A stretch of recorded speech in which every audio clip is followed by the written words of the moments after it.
I call this meeting of the Davenport Community School District Board of Directors to order.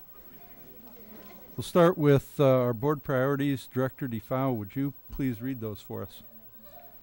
Oh. Would you mind if Director Crumwoody took your spot? Go ahead, Director Crumwoody. Thank you, Mr. President. The Davenport School Board establishes the following priorities to ensure the academic success of all students.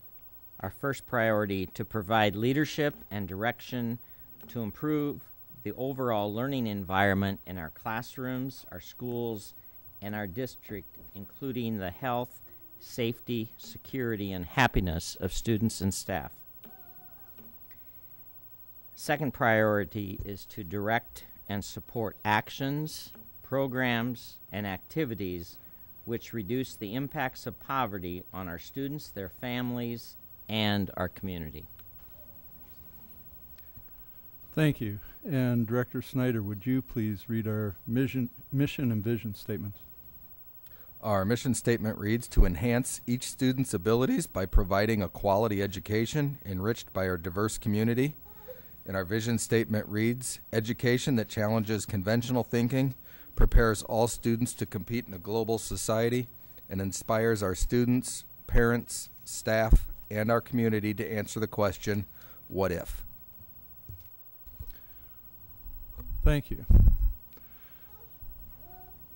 Got a lot going on tonight. I do want to let everybody know that I'm making a small change to the agenda, and I'm going to move board reports, which is number 5, to right after the superintendent report, which is number 8.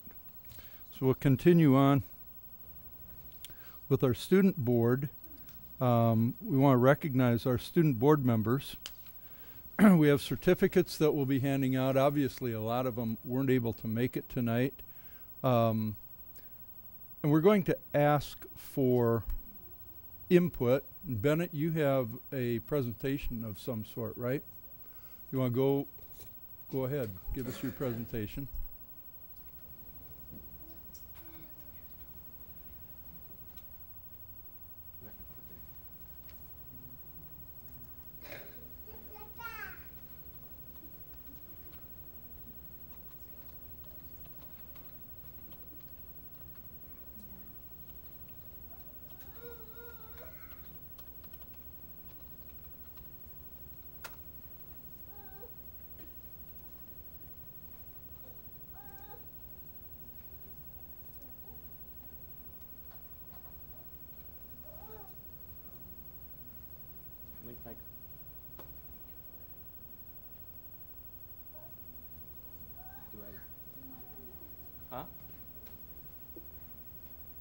Do I click yes or no?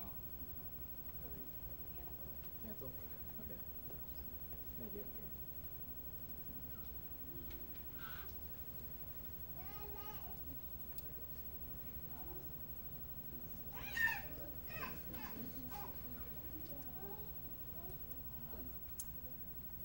Clicker.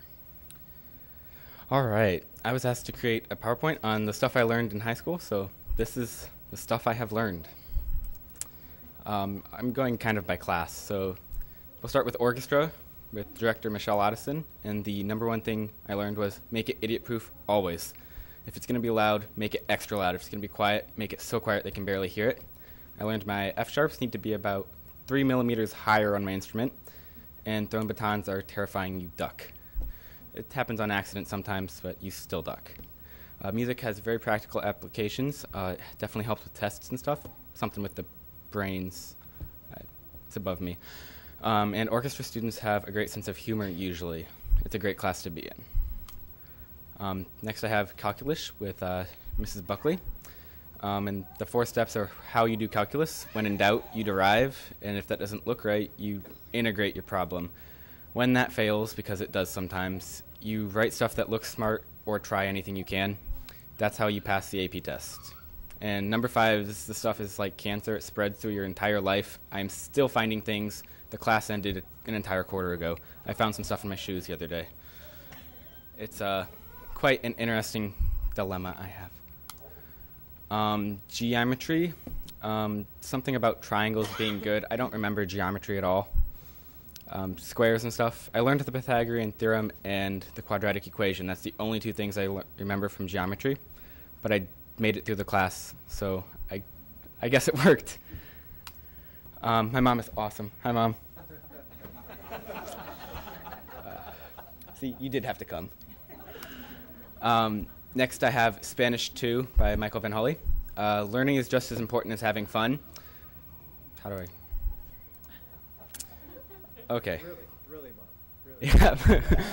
Yeah. It's just as important as having fun. As long as the assignment was grammatically correct and it met this criteria for whatever it was an A. The first assignment of the class was tell us your name. And right before that, he has said, as long as it's grammatically correct and as long as I understand it and it makes sense, I'll go for it. I don't care what you say. So I told him my name was Jalapeno. And he tried to tell me, you say it jalapeno. And I said, no, it's my name. It's Jalapeno. 3 years later, that's my cross-country nickname. So I got stuck with it. It's not impossible to do work in a fun manner. And if you make the class fun, it's a much easier class to go through. I actually learned Spanish somewhat, and I'm proud. I never took an art class, but Dave Schaefer, I hang out with him all the time, fourth block, and he's a great guy. I learned people like pretty, and I cannot do pretty. I can do computers to make stuff, but don't ask me to draw things. You saw my stick figure. I can make money making things like this, even though art is hard. Why is it going backwards? Computers are hard too. And then there's some of my artwork I've done for the school. A lot of this was on at basketball games. If you guys went to any of the basketball games, I do all that stuff. I have an interest in videography, and I learned that from Monty Python. Doing stuff right does not necessarily mean doing stuff well. If you've watched any of their movies, you should know what I mean. Everything is ridiculously under budget, and it still works and it's still hilarious. And then Kool-Aid makes great fake blood, and it doubles as a good snow cone. Learned that one in my class. And British humor is timeless. That movie is old, and it's made like $3 trillion. Technology stuff. I just kind of picked this stuff up along the way. Number 1 is technology is fun, and number 2 is people often don't know how to use technology. Programmers and caffeine and pizza equal program and sleep deprivation, and starting a tech company can be quite fun. Why? I don't know why it's doing this. Oh, no, I'll go back now.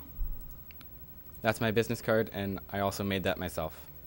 So, Cross Country, also by Mr. Van Holle. The number 1 thing I ever learned was from assistant coach Lucas, who was a special ed student, who was one of my best friends ever in that thing. Run more faster. That's what he always said. He was a great kid, and fortunately he moved away, but we miss him every time we run. Number 2 was don't be stupid. That's for stupid day. And we had a stupid day at the end of every season, and it was fantastic.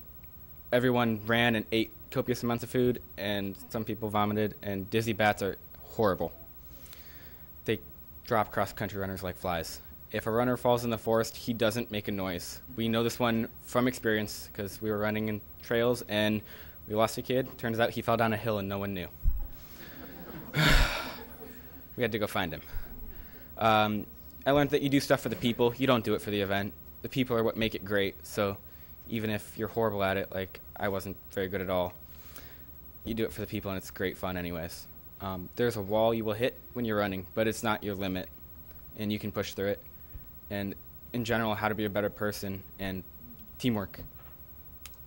I learned life sometime along the way. You can indeed use caffeine as liquid sleep. There are many sleepless nights. Calculus is one of those reasons. Anything is hilarious at 2 a.m. It's like when you mess up your calculus.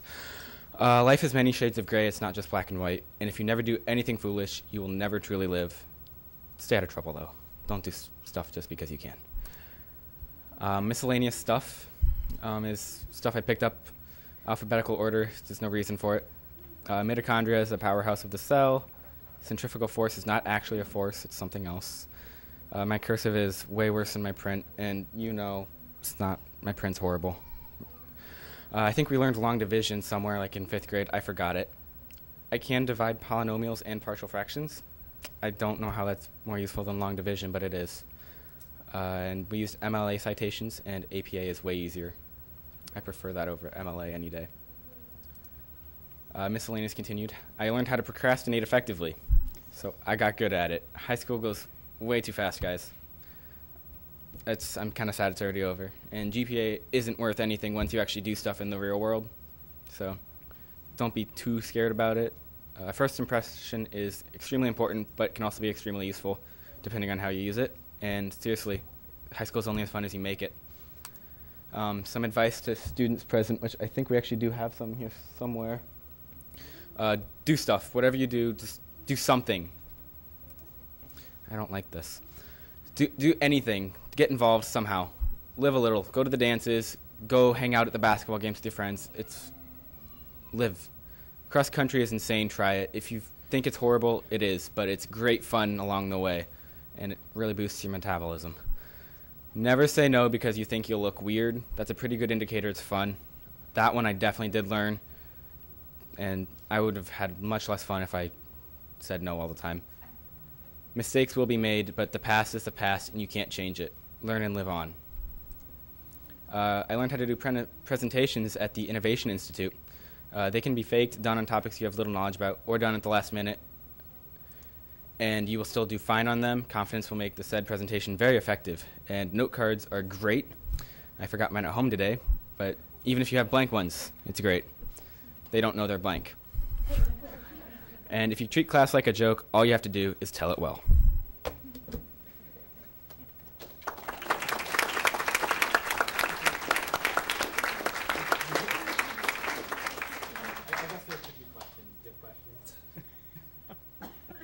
I have no idea. Any questions by the board? Director Clough. I don't know, but any student that uses Monty Python and the answer to the universe being 42, I mean, that's what I would call eclectic. I would not have expected high school students to be familiar with the answer to the universe and what the speed of a turtle dove is. I definitely find some of that more obscure stuff very entertaining. It is.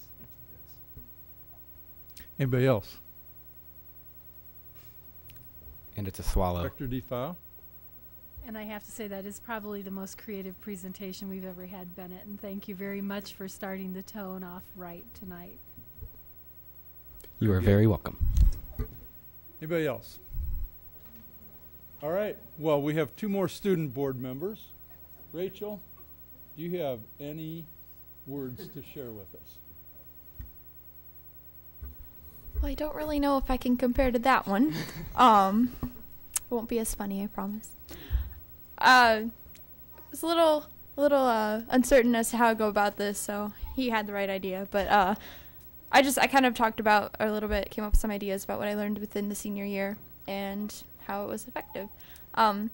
Senior year has definitely flown by for me, and sadly, but it's a good thing that it's going on, and I'm excited for college next year.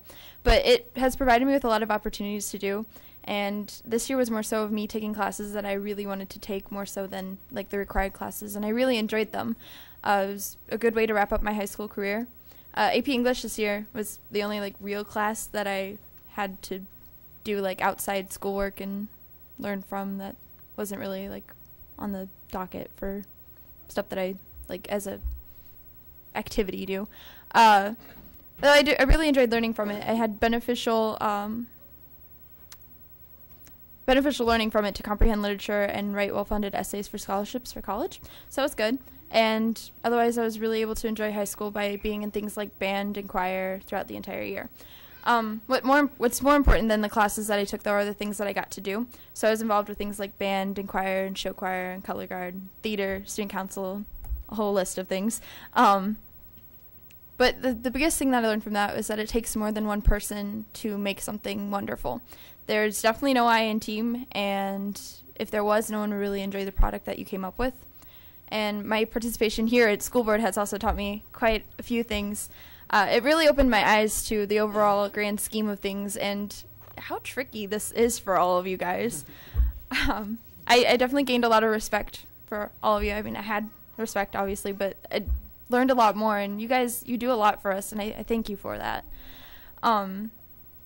by the end of my senior year, I think I've grown a lot as a person and learned a lot about the intricacies of how things really work.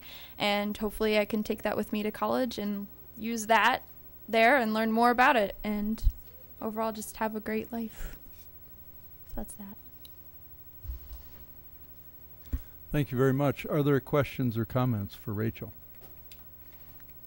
Director Kluhl. I was just thinking, there's a lot of words to describe what we do up here, but tricky is probably pretty apt. Yes. It can get tricky. I agree. But thank you guys for all that you do. It really is wonderful. We really appreciate your comments, Rachel. So. Thank you. Where's yours? Baby. Mitchell, do you have anything? So coming into this year, I've, experienced government and politics at many levels, and this is one of the levels that I hadn't been to yet. So I think that was the most exciting part about this experience, was seeing this part of our government in action, this, the local school board part, and it was really cool. It was a great experience, learned a lot, just going to keep it short. It was awesome, and we really do thank you guys for everything you do. It gave us an awesome perspective into what's going on. Also, I'm going to read a statement from Olivia, who couldn't be here tonight, but wanted me to share this with you guys. I regret my absence tonight. However, I would like the board to know that I am grateful for this experience. As I am interested in being an elementary school principal, I wanted to see education from all cylinders. I have seen it from a student perspective, will see it from a teaching perspective, but now I have had the opportunity to observe it from an administrative perspective. Thank you. Thank you very much for your comments and for Olivia's. Are there any comments or questions from the board? Director Snyder. Now that you've all had a chance to speak, I have something that I kind of put together for all of you, and that I wanted to thank you guys for all the hours you put in to help make this community and our school district a better place to live and learn. You are all absolutely amazing, and I couldn't be more proud of each and every one of you. There were many nights when you guys stuck it out late with us. You're going to have a great future in whatever you guys decide to do, because you have that internal drive that you just cannot teach someone. I have enjoyed getting to know each of you and sincerely thank you for putting up with us, and wanted to congratulate you on your graduation. And that's it. I just really appreciate all the time you guys spent, and thank you. Anybody else? Director Crumwitty. I, too, would like to thank all three of you, and I was waiting till all three finished, so thank you for sharing that unique presentation, Bennett. And Rachel, I don't think at least for the 9 years that I've been on this board, we've never had one of our student board members sing solo to our board, which happened, I believe, at the last meeting, which was direct from your musical at North, and it was just outstanding. And thank you for that, and thank you for your time on the board also. And Mitchell, thank you for your time on the board. Every year it just seems like it just gets better and better. And when I first got on the board, I didn't think students really interacted a whole lot, and I think this board has tried to help with having you interact with us, and you certainly brought to our attention some of the things that we don't even think about. So thanks, and best wishes for your future.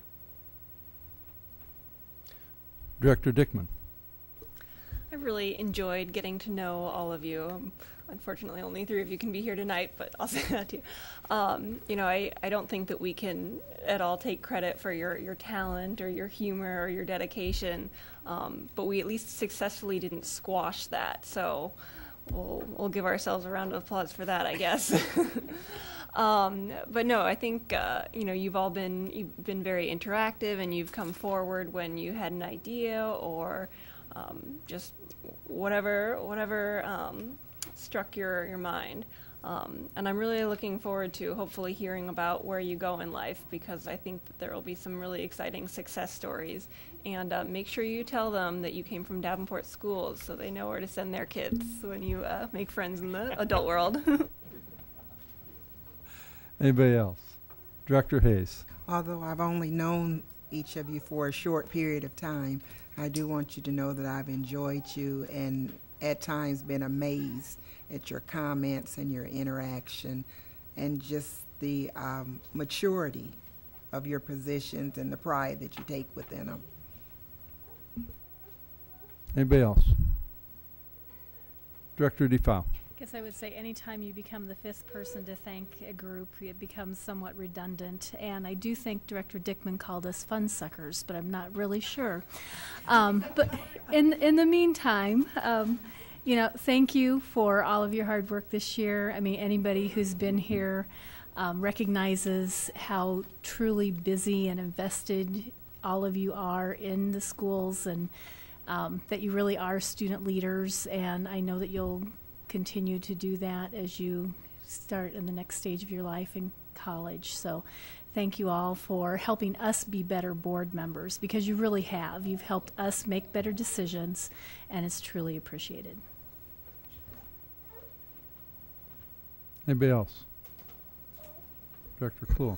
Well, thank you for your leadership this year, and truly leadership. I don't know how much you've communicated with students back in school, but I sense that some of the things that we were hearing were coming from the ground up, and I really, this is such a difficult process being a student school board member. We've talked about this for years, that we're concerned up here that we're not adequately using your time, and when we make you sit here till 10:30 at night, you know, going through budget details, we feel your pain. It's tricky for us, and I notice sometimes you guys will slip out. Unfortunately, it's harder for us to slip out, but that's adult stuff. And as what you're doing now, you're going to be making this huge step as you fledge the nest. Now, there's many ways, many times that you fledge, but this is a huge step. And I hope what you will do is you will come back at Christmas break and come up to open forum and tell us what's going on in your life, because there'll be some new student school board members sitting here who will really benefit from listening to the things that you have done here and what you learned in that short amount of time until now, until Christmas. So please come back and talk to us. We look forward to it. Anybody else? Superintendent Tate, did you have anything you want to say? It's been fun. I appreciate you guys reporting on what's happening in your schools. It keeps us informed. And when you raised your hand and made comments, we always listened, because it was very thoughtful, very pertinent, and made a difference. So thank you for your investment. All right, super. And here in a minute, we're going to hand out a couple of certificates. Not a lot for me to say, except thank you very much again. I think that your participation was very, very valuable over this time period. And I was thinking tonight, as I look at the agenda, it's likely to go to 10:30 again. And it wouldn't bother me if you slipped out a little early tonight. So I think we'll hand out a couple certificates, and we only have 3. Oh, I did want to say that Luke also sent in a note of appreciation as well, and I don't happen to have that handy to read it, but anyway, he was very appreciative as well. So Bennett, why don't you come on up?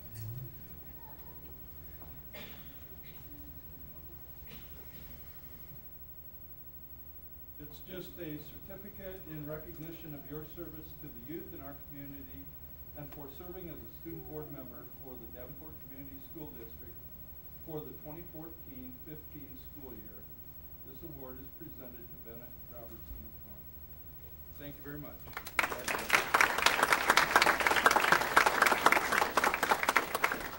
Mitchell?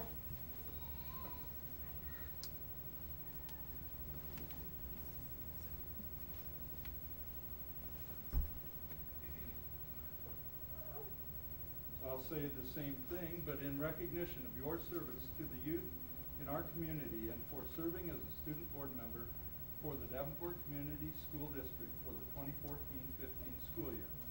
This award is presented to Mitchell Dunn, West High School. Thank you very much.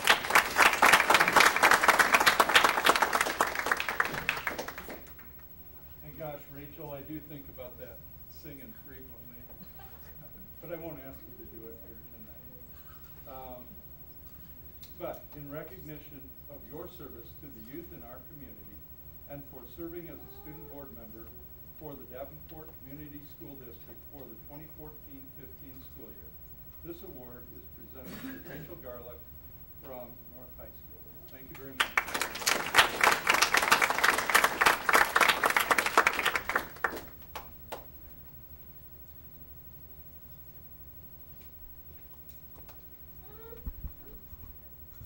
Director DeFau.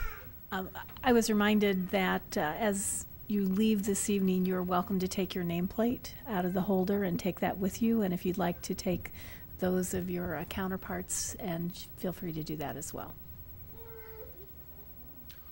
Okay, thank you very much for that. And with that, we will move on to the rest of the meeting. And the next subject is our student board reports. Superintendent Tate. So Mitchell, we'll start with you.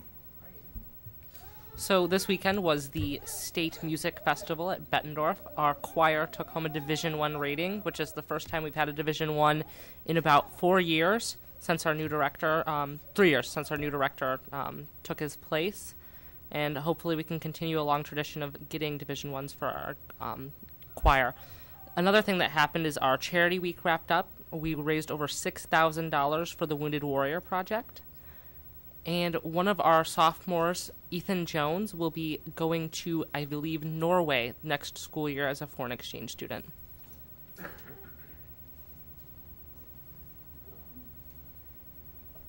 there it goes. We also had a state large group, and our orchestra went home with a Division I rating for playing some good Chadwick, and then our symphony orchestra went home with the Division II rating for playing one of Beethoven's pieces, the original arrangement. Or not arrangement, the original piece. Piggybacking off of that, band and choir also went to large group competition this weekend, and our band received a Division II. And our choirs, we had women's ensemble or women's group, as well as varsity mixed choir, and they received 2s. And our senior kind of group, concert chorale, as well as men's group, received 1s. Thank you very much for your report. All right. Thank you very much. We'll move on to showcases. Superintendent Tate. Thank you, Mr. President. We have 2 showcases tonight. We'll start with Buchanan Elementary, and Rachel Ivory, principal, will begin. Thank you for being here. Okay. Thank you for having us this evening. My name is Rachel Ivory. I'm the principal at Buchanan Elementary. I'd like to start by sharing our vision, Buchanan's vision. Every student achieves at his or her maximum potential in an engaging and challenging learning environment. Buchanan has a dedicated staff committed to this vision. Some of them are here with me tonight. And I'd like to introduce Tora Cox, who has been Buchanan's teacher librarian for 22 years. This year she has worked with 2nd and 3rd grade students on computer coding. So she's going to share some of her work with that she's done with them this year. Tora? Good evening.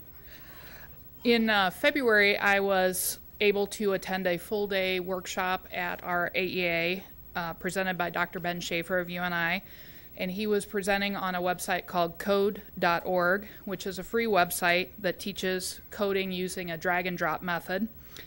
And what I would like to do tonight is present a little information about coding in an elementary school and its potential importance in an elementary school, and then you'll see some pictures of our students doing coding in 2nd and 3rd grade.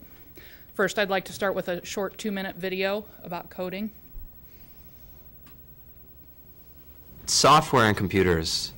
It used to be that was just kind of a separate area of the world, but now software touches all these different things that you use. I think if you look at everything, I mean, there's more phones and tablets and laptops and websites, and everybody's on social media, and I mean, it's just all these different things, and everything's just moving faster. So just being in a position to kind of understand that language that's going to be the future, I mean, I think it's a good thing to do. It's absolutely crucial to know how to code and to understand how technology is built, even if you don't choose to, make a living or be a full-time software developer.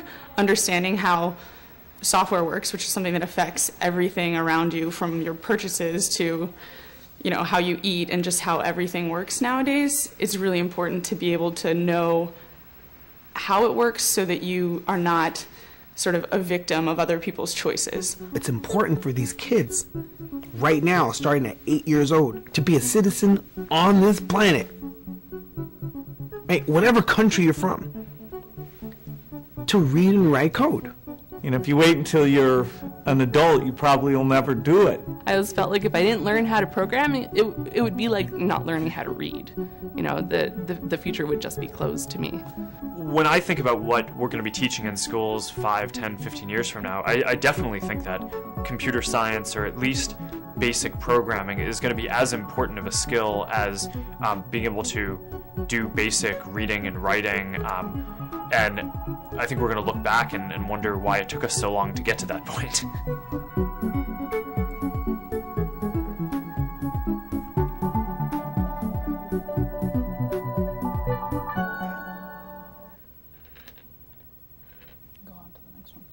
So when we look at all math and science students, only 2% of them are studying computer science. Go ahead and click. But when you get to the job market, over 60% of the jobs, and it's growing every day, are in computing of some sort. So we need to close that gap. And they're not just in the tech fields, they're in banking and retail and government and entertainment and so on. And can we do more to prepare our kids? Okay. And then you're done.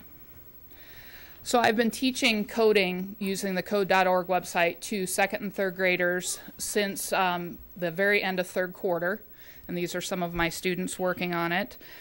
This website includes lessons that they do on the computer, as well as what they call unplugged lessons, which are lessons that I teach them away from the computer, that teach them concepts and vocabulary that they will need to be successful as they are creating their codes.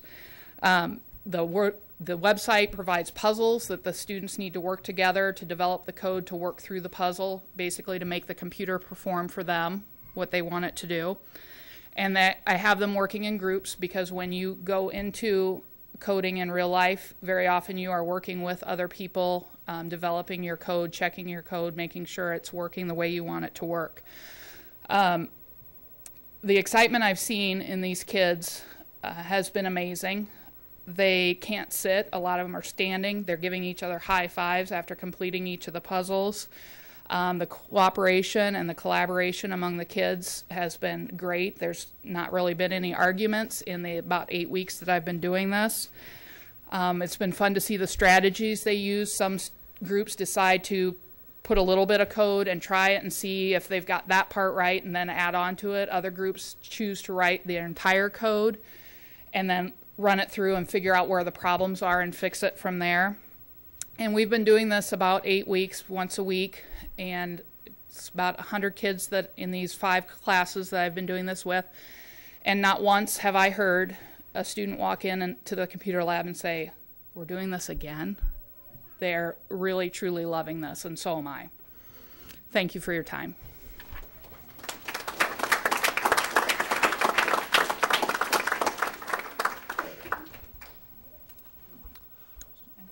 I'm guessing there might be some comments or questions Okay. from the board. Anybody? Director Dickman. So the website is free, and so I'm guessing that there's no other external costs. We're just making use of resources that we already had accessible. That is just amazing. And the chart you showed about the difference between what most kids are learning and what's needed in the job market. Thank you for coming up with that innovation and taking advantage of these resources. I think it just goes to show, you know, like many of our staff, that you find the resources that are out there and you make great use of them, and it looks like the kids are excited, and that's always great to see. Thank you. Anybody else?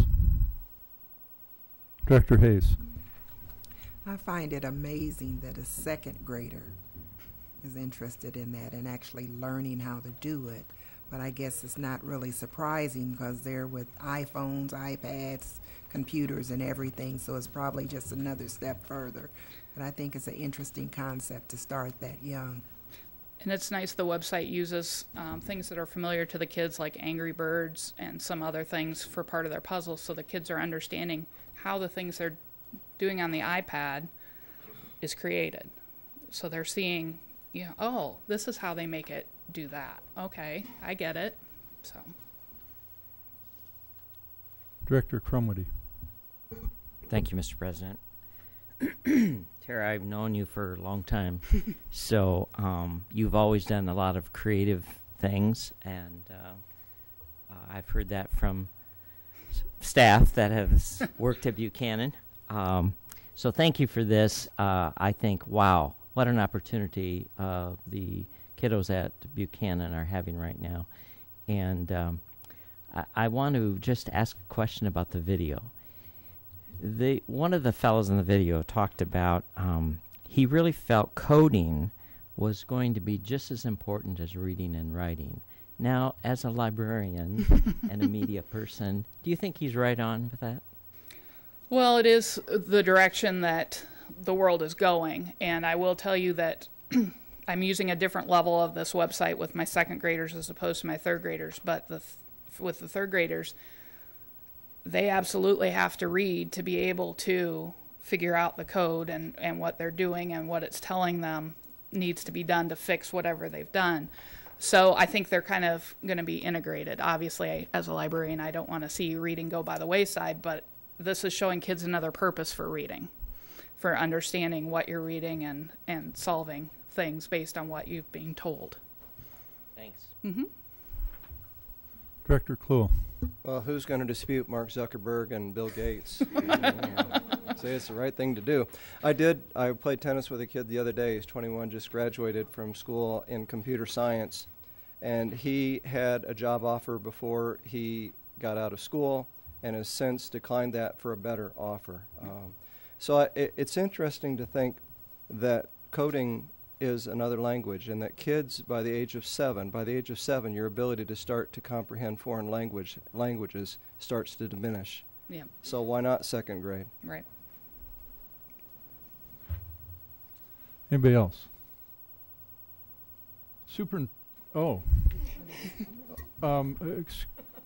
Sure, go ahead, Superintendent Tate, and I'll get to you. Because I want to talk about Bennett. We have some real computer geeks in this district, and Bennett and Luke are two of them, and I actually called them in with a small group, and I said, what do we have to do to be 5 years ahead of anybody in the state or nation when it comes to computers, because we ought to do it. And he said, coding. And you're starting from the other end, and we're going to try to really make us reach out. So, wow, it all came together. And I didn't want to preempt you, but I wanted to tell what you've done for us. Okay, Bennett? Okay. I love this. You are awesome. Have you thought about going up in grade levels too, like teaching your 4th and 5th graders like object-oriented programming or HTML? I have. My talented and gifted, and it's got a new name this year, teacher has taken some of the students and done Scratch with them, if you're familiar with that. And then AEA also has ProBots and BBots, which are robots that you can program using code. And so she's taken some kids and done that with them as well. I've even thought about next year trying 1st grade too. So because the lowest level of the code.org is all symbols, not very much reading at all. So. Cool. And I do have note cards, Bennett, and they do have writing on them. Oh.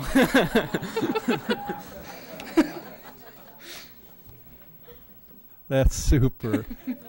Anybody else? Well, thank you all very much. That was absolutely amazing. Thank you.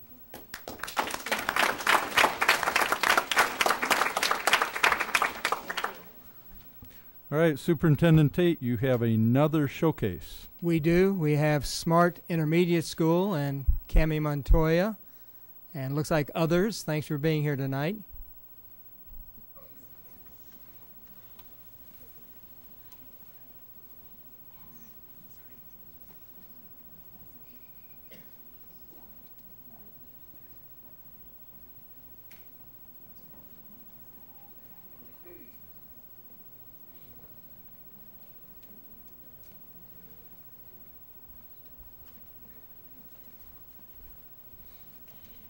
Good evening. I am Cami Montoya, the current principal at Smart Intermediate School, and we were actually scheduled for a showcase at the beginning of the year. So these students have been waiting for this night for a very long time, so they're excited that it's finally here. That being said, these students are the students from our SWS program, and they have come up with their own speeches to tell you what SWS has done for them. And I will say that they have taken this very seriously and put a lot of heart and soul into these things, even so much that, you know, we have found them Googling and researching good ways to give a presentation, good ways to give a speech, and they kind of took this to different levels that the teachers didn't even originally tell them to do. So I will turn this over to Mrs. Menace, who's one of our SWS teachers. Hello, my name is Kelly Menace, and I'm one of the SWS teachers. And this has by far been one of the most difficult speeches for me to write, and it's not because I didn't know what to say. It's just there's just too many amazing things to talk about in just such a short amount of time. So I'm just going to try to keep it brief and give you an overview and let my kids take over some of it, and then feel free to ask any questions as we go on. Currently, we have 22 students who are benefiting from this program to varying degrees. Some full-time, some come for only 1 or 2 classes, and a couple with only a point sheet. That is what is so unique about SWS. There is not a one-size-fits-all approach to their learning. Each child is placed into the program for very different reasons, but they all have one thing in common. Learning in a traditional classroom setting has not been working for them. It's not because they are unintelligent, and it's most certainly not because they are bad kids, as some have labeled them. They are just too often misunderstood by their peers and sometimes their teachers because they learn differently. They can't focus, lack support, or because they simply don't know how to cope. Since I only have 22 students altogether, and only a few of them each class period, I have become not only their teacher, but their mentor, coach, counselor, advocate, and their biggest fan. I am able to build strong relationships, fully understand their needs, and have the opportunity to teach the whole child. With the small class setting, I am able to provide a one-on-one attention, help build their confidence, teach them better coping skills, problem solve when they are feeling frustrated, unmotivated, or overwhelmed. And while doing all this, I am still able to teach them. Whereas in the traditional class setting, their needs would be left unnoticed if they were quiet, or unmet if they were disruptive and had to be removed from the learning environment, both situations having a deleterious effect on their ability to learn, have confidence, and be successful. This is my second year teaching in this position and my third year at SMART. As a result, I have the benefit of fully understanding the true impact this program has had on our students. One 8th grader currently enrolled in this program is a perfect example of what SWS is all about. I had her as a student in the traditional class setting as a 6th grader. The student came into SMART with little confidence and self-esteem. More often than I can recall, she looked at what was usually a simple task and immediately began to sob, walk out of the room, or simply refuse to work. This also occurred consistently when there was a minor conflict with one of her peers. She simply did not know how to cope and spent a lot of her educational day crying or was sent out of class because a teacher with 20 or more students in a class, quite frankly, did not have the time to deal with her meltdowns. A year later, I had the privilege to teach the student in the SWS setting. There were still many tears, some disrespect, and a lot of instructional time gone, but this student began to complete her assignments. Little by little, there were less tears, less disrespect, and more time in the classroom to learn. She not only began to complete her assignments, she did it independently with enthusiasm and a smile. By the beginning of 8th grade, this student gained so much improvement academically, behaviorally, and emotionally that she only carries a point sheet and is in SWS for math. What was once an overwhelmed little girl is now a confident student, a great role model, and a leader. She now has the skills needed to be successful in high school and beyond. I look forward to continue to see this program develop and grow and be able to watch students prosper in a setting. And I can honestly say I have never been more proud to be a part of something that has been so great for our kids. So thank you. My name is Dylan, and I'm in 8th grade. I started SWS halfway through the 6th grade. I want to tell you how SWS has helped me and other students. One way SWS has helped me in general is that it helps me reflect back on my behaviors in the past. It has helped other students by letting them get their work done on time. So this is how SWS has helped me and other students so well. SWS sounds quiet because all the kids are focused on their work instead of goofing off. It feels good because you get your work done faster because of less distractions. It looks calm because there are not as many kids in it than a regular class. SWS is for kids that cannot focus very well in their regular classes. SWS also has smaller class sizes than regular ones. The SWS classes consist of just 2 teachers that teach 4 classes. The teachers also help us stay focused in our 4-hour classes by giving us a point sheet and giving us advice when they notice we're having a bad day or praising us when we have a good one. SWS is a one-on-one learning system which is better than normal classes. SWS has a lot of ways for the kids to stay on task and reasons to want to work. So this is what SWS sounds like and looks like. I just want to say thank you.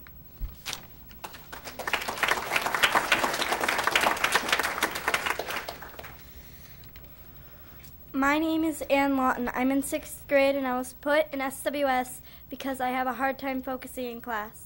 One thing I like about SWS is the fact that I have a lot of friends in SWS, and friends make me happy. I used to be failing classes too, but thanks to the 8th-hour study hall, I'm failing 0 of them. If SWS was cut next year, I'd probably fail a lot of classes because I would not be able to focus, and in turn, I would not get work done. My favorite thing about SWS is the patient teachers because they're patient with me even when I'm upset and not very patient. There are many things that SWS has helped me with. Some include focusing, making friends, and the most important one, learn. I wrote a poem to explain SWS and the important things about it. SWS has such fun activities. SWS helps get work done 100%. In SWS, you always have fun. SWS is never rude. SWS is never dumb. Nice, intelligent, patient teachers. In SWS, we will not fail. SWS may have its flaws, but SWS will always be our lovely little society. We are fun, we are free, we are family. We are SWS. So thank you, Miss Menace, Miss Stasso, and the school board for helping our lovely little family grow. Thank you so much for your time.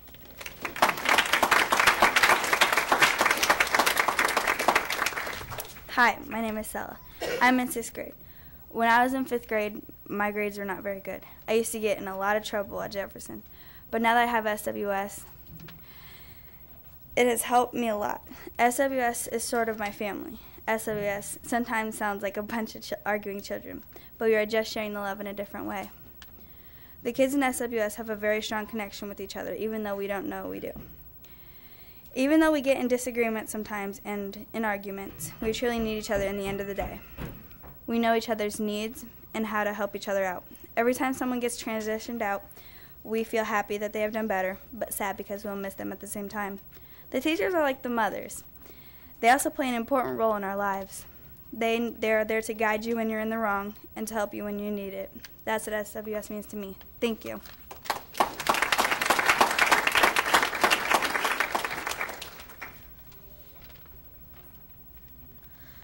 Hello, my name is Mason Masters, and I'm in 7th grade.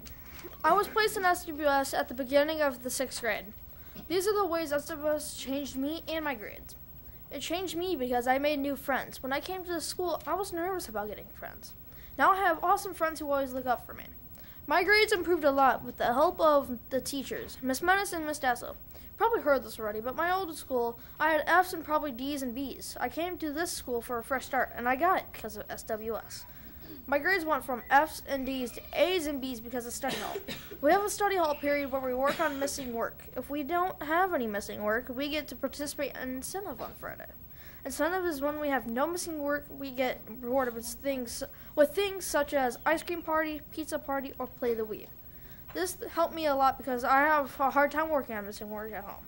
I'm really happy I got a fresh start. The thing is, I'll probably be out of SWS next year. I'm transitioning out as a result of being able to keep my grades up without study hall. I'm sad that I have to, but it was amazing that I got to be with Miss Menace and Miss Dasso through all of this. I'm really proud of myself for how far I've come and for everybody else. Thank you for listening to my speech. P.S. Thank you, Miss Menace and Miss Dasso.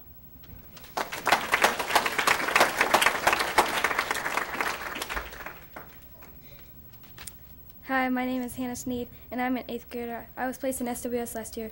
I would like to talk about how SWS has changed me from being an overwhelmed kid to an independent kid. Well, SWS has also changed a lot of kids from breaking down into crying or getting mad that they won't do their work, to being able to focus because they have less kids in the class. SWS has changed me a lot because in 6th grade I would break down because the problem was too hard or there was too many kids talking that I could not focus as much.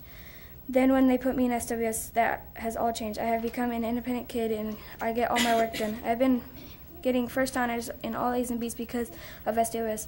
I think the kids that are coming from other schools who are just like me would love SWS because they could focus more on their work and where they are going to end up in life with all their good grades.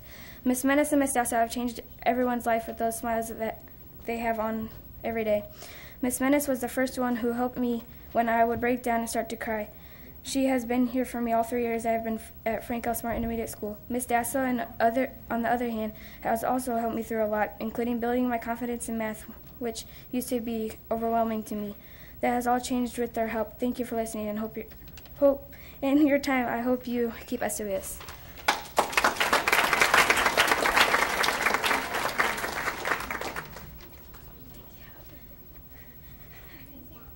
Allow me to introduce myself. Hello, my name is Gabriel Merriman. I'm in 7th grade and I was placed in SWS earlier this school year. I volunteered to explain the positive effects of Frank L. Smart's School Within a School program, or SWS. SWS is a good program that helps students with their needs. The help students get are meant to help them think in a positive way or help them otherwise. This program has decent activities that help people learn about the topic the activity is based on. Interaction with technology somewhat helps their learning process and makes some activities seem very amusing to them. The current educator, Miss Menace, can always get the class to quiet down when being disruptive. The classroom itself has a soothing, quiet environment to help the students learn and think. The room is small, so it's not too overwhelming for students or guests who enter it.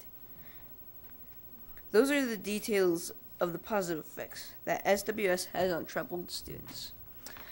I, for example, have changed greatly on how I think, from being more negative to being more positive thinking, and now I have much less problems in school. Next year, I wish for this program to still be in effect, because 8th grade might be very challenging for me and other students. I have also wrote a poem to show how this class has helped me.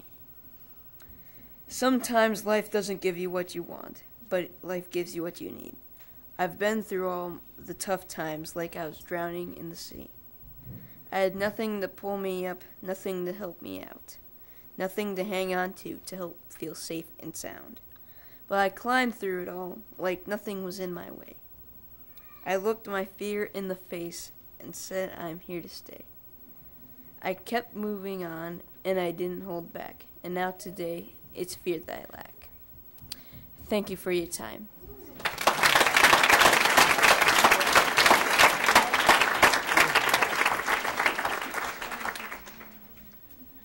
My name is Stephanie Bird, and I'm a parent of one of the SWS students. And, sitting here, I was reflecting on all the troubles that we had in elementary school. My daughter has ADHD, ODD, and has some serious impulse control issues, down to her own safety at times. And my daughter, I had helped out in that class numerous times, and there were many kids that needed extra help. And the teacher was fabulously overwhelmed. And my daughter had a penchant for just wandering out and being social and finding people to smile at her so that she wasn't in trouble anymore. And she would spend so much time wandering that the work did not get done. The learning was not happening. And when the homework came home, it would be an all-night endeavor.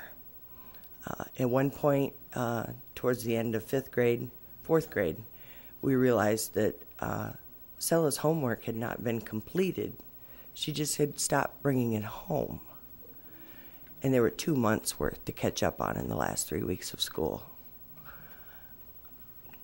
SWS has not only enabled my daughter to sit still in a classroom and learn, it has helped her socially, emotionally. She has a connection with these teachers.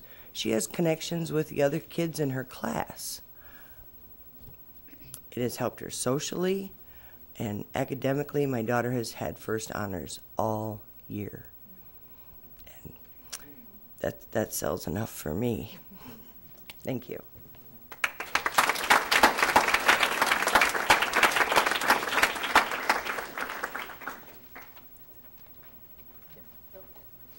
Cammie, is there anything more? Nope, but I know they're open for questions if you have Yeah, I imagine there might be a few. Comments or questions? Director Snyder. Kids, would you guys please stand up? You guys are excellent speakers. Every one of you. You should be very, very proud of yourselves. This is not an easy thing to do, and to stand in front of this many people and speak as clearly and as eloquently as you guys did. I'm very, very proud of you. Thank you. Thank you.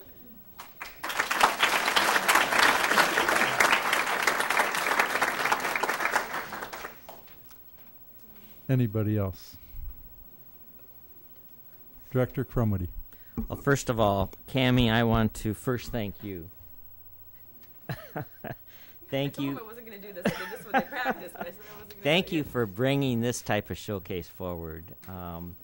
It certainly helps the board better understand some of the programming that goes on and how we're trying to meet individual needs. And Kelly, I'm sure you're a remarkable teacher, and I know that you're trying to individualize programming for every one of these students. And I'm a former special education teacher years ago, and so I worked with students who had some difficult issues, and these kids just, I know that from what I heard, it's just remarkable that the presentations that each one has made tonight. So students, congratulations for coming forward and sharing with us. You're remarkable, and keep up the good work, Kelly. Thank you. Thank you. Thank you. Director Dickman, you look like you're ready to say something. I've been trying to hold back.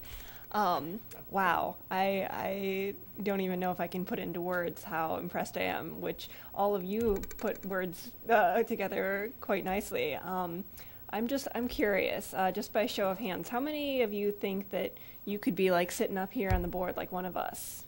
Yeah, 1, 2, 3. Well, guess what? I was in alternative placement when I was in 7th and 8th grade. So it's completely possible, and based on what I've seen tonight, it's definitely possible. You know, I think that that the struggles that you've been through will you'll look back someday and you'll say that you learned so much from going through those struggles and getting to a better place. And I can almost guarantee you that you will never forget these teachers in your entire life. And so thank you for coming up and sharing with us. I think my face is going to hurt tomorrow from smiling so much. I ran into one of your mothers over the weekend, and I mentioned that I was on the board, and she said that that this program saved your life. And wow, that's really powerful. So anyway, you guys did a great job. Anybody else? Oh, Bennett? I just have to say that you guys in middle school are doing speeches as good as I was doing when I was in my second year of high school, so congratulations to you guys. And you are definitely writing better poetry than I could write right now. So congratulations to that. Very nice, Bennett. Anybody else? Superintendent Tate, did you have anything that you wanted to say?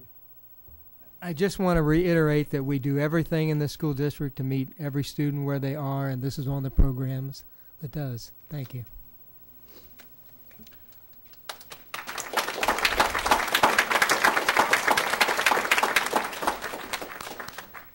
Wait, don't leave yet.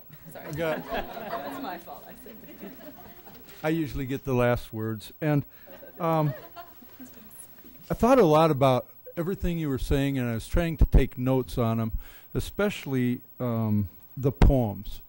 And if Cammie or Kelly, if it wouldn't be too difficult, I'd like to get copies of all of the speeches, and especially, I mean, those poems are really important to me. And I've got a couple of ideas of what I'd like to do with them. So if that would work out, I know it's a busy time of the year, but that'd be great. And really, thank you so much for everything you're doing for our students. That's great. Okay, now you can take off. Thank you very much.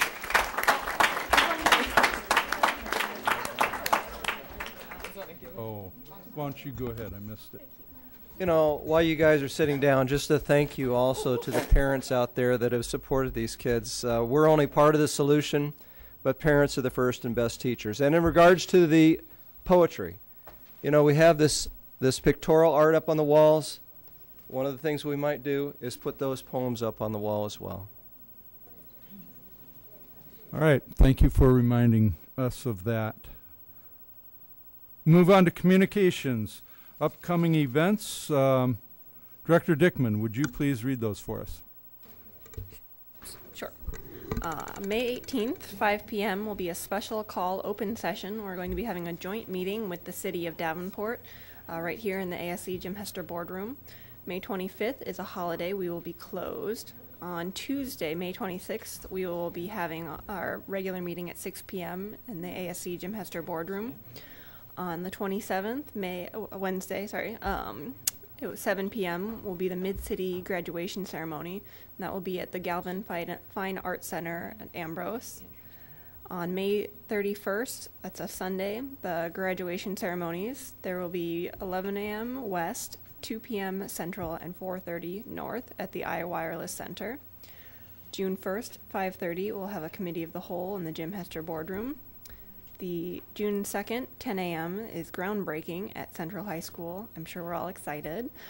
June 2nd at 3 p.m., the Legislative Advocacy Committee will be meeting at the ASC Executive Boardroom. June 3rd, 4 p.m., policy meeting, ASC Executive Boardroom. June 8th, 6 p.m., regular meeting, ASC Jim Hester Boardroom. June 16th, 5:30 p.m., the LZAC Committee, ASC Jim Hester Boardroom. June 22nd, 6 p.m., regular meeting, Jim Hester Boardroom. Thank you. Next is open forum. Open forum is a time for members of the community to give input at a board meeting regarding school district issues or concerns. Individuals who want to speak should fill out an open forum request and give it to the board secretary prior to open forum. The board will not act on any issue presented during open forum if it was not published as an agenda item. The Iowa Open Meetings Law prohibits action on any issue that is not on the agenda. The president will set the amount of time allowed for individuals to speak during open forum. The board asks that no charges or complaints be made against individual employees of the district or community during open forum. Remarks that reflect negatively on the character or motives of any person will be called out of order.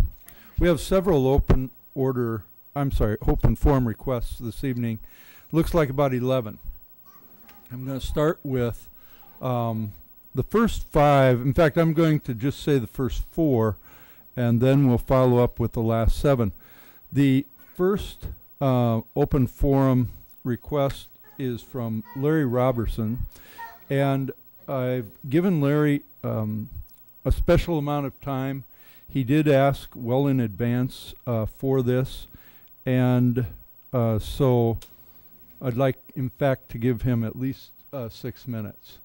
All other requests will be for 2 minutes, and when you come up, please give your name at the microphone and your address. So we'll start with Larry Robertson, then followed by Sarah Dallaire, Micah Mosher, and Jill Pepper. And we'll start with those 4, and then we'll follow with the last several.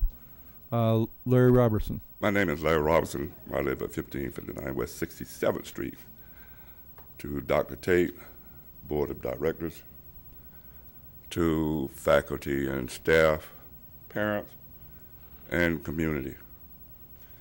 There's been a lot of conversation throughout this district and throughout the United States about poverty and how it affects student learning. I just want to talk a little bit about the community that I grew up in where there was poverty. In the community I live in, there was a doctor, a lawyer, dentist, lots of school teachers, and lots of kids that were poor. But we were never allowed to use being poor as an excuse for not learning. And now today we talk about it as if you're poor, you can't learn, which is not true. In the community I live in, the whole community put their arms around us. When we went to school, the teachers said, we will stay all night, but you will learn calculus before you go home. And we took that to heart. So we made the most of it. I saw kids come to school that had not had a meal.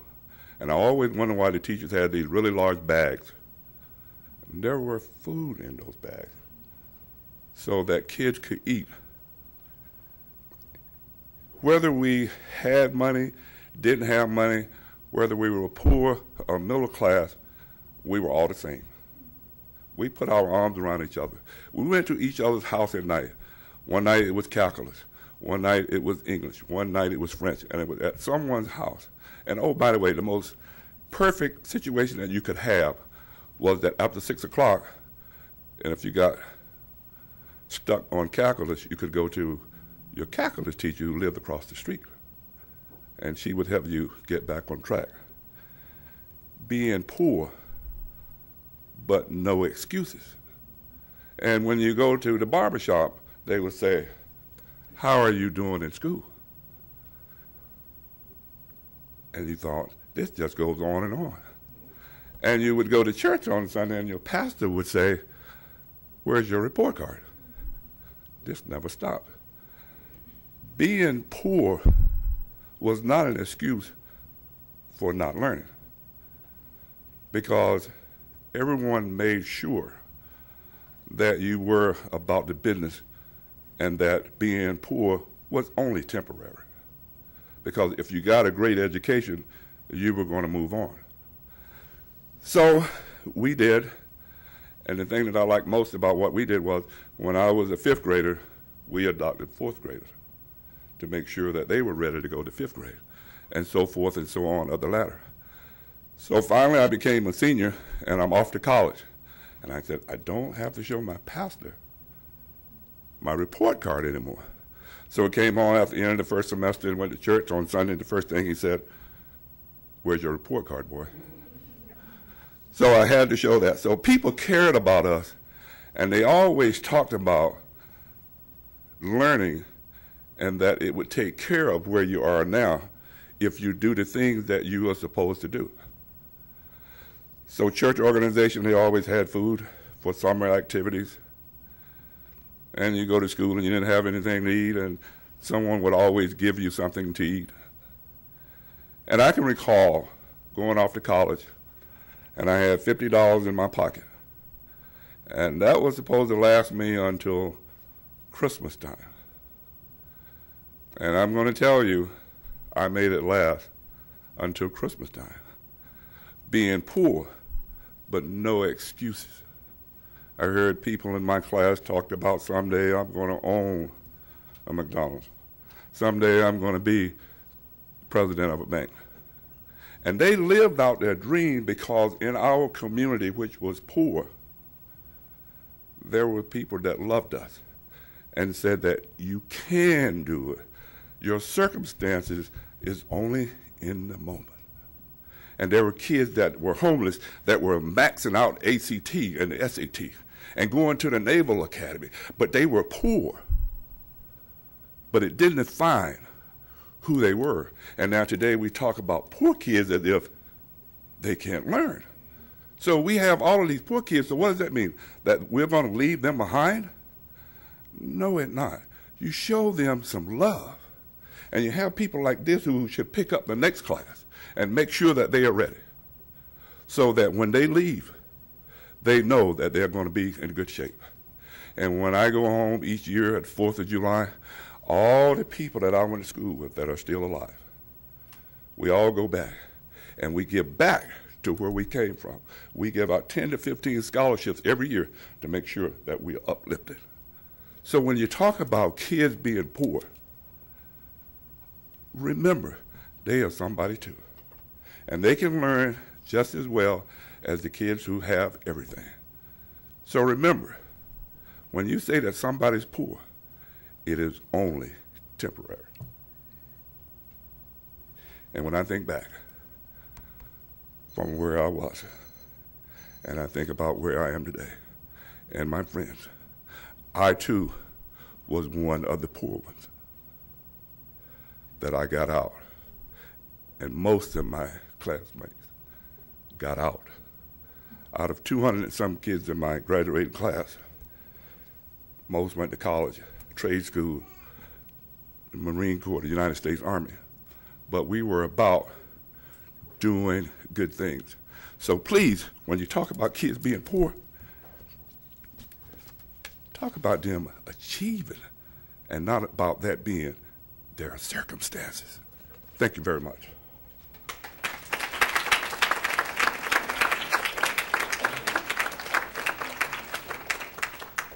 Thank you very much, Larry. We'll follow with Sarah and Micah and Jill.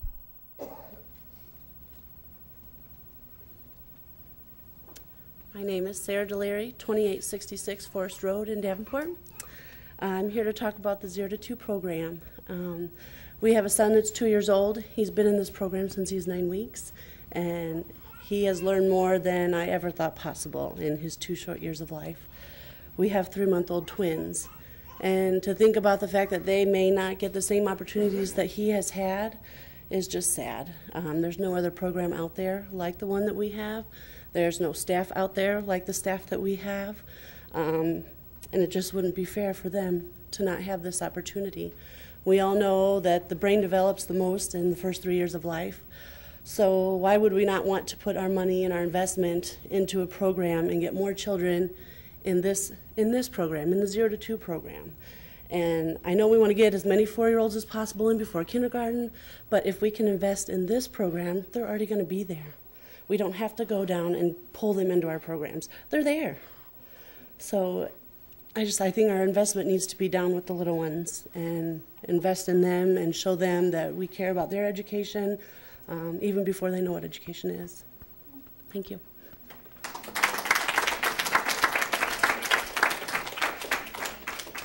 Thank you, Sarah.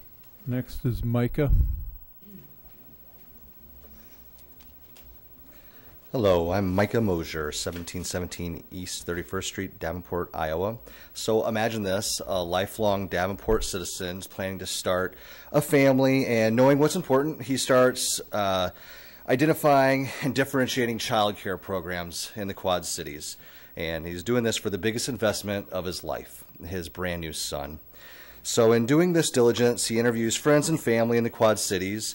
All options must meet the same requirements. It's got to be full day. It's got to be safe. It's got to be reputable. It has to have great care providers in a program that can even accept enrollment was one of the challenges.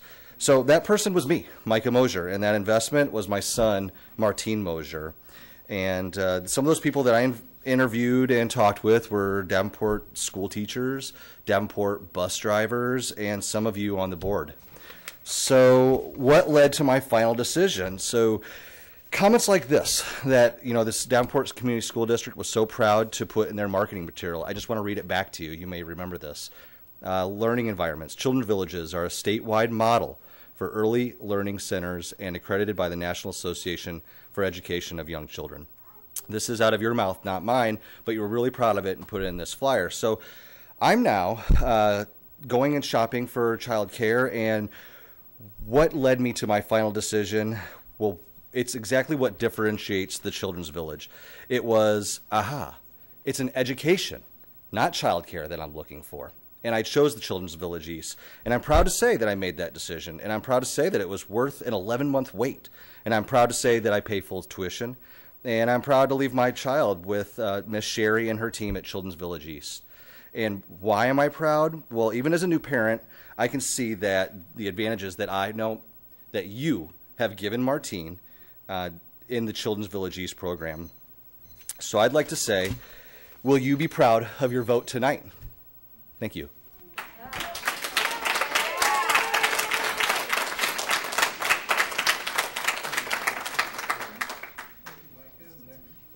Next is Jill Pepper. Jill Pepper, 2325 East 29th Street. I have two things tonight. First, you've heard the research and you're going to hear several others speak about this tonight, so I'm just going to say this. My two children would not be where they are if it weren't for the amazing teachers in the Birth to Two program. Cutting those programs is going to be a disservice to so many children in this district. Second, and I heard you speak about the health and safety as part of the board priorities tonight. So I would like you to think about this, and these stories come from around the country. Amaria Johnson, 7 years old. Albert Lee, 17, collapsed at school. LaPortia Massey, 12, asthma attack. A young boy with a seizure disorder. His meds were mismanaged. Caitlin Carson, 13, anaphylaxis at a school Christmas party. Mercedes, 10, an allergic reaction at school. The school nurse was 6 minutes away at a different building. All of these children and more have died while at schools where no nurse was present. The nurses were stretched thin and it cost children their lives. Don't say it can't happen here. Both of my children, students in this district, have life-threatening food allergies. One microscopic trace into their bodies and they're fighting for their lives. And we've had close calls. They were only able to avoid going to the ER because of the nurses that were there when it happened. Please don't put our nurses in a position of being stretched too thin. Don't put them in a position of having to make a choice.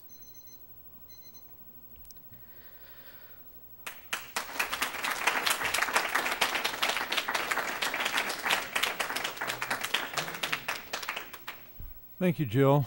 We'll follow. I'll read the rest of the names, and you'll come up in this order.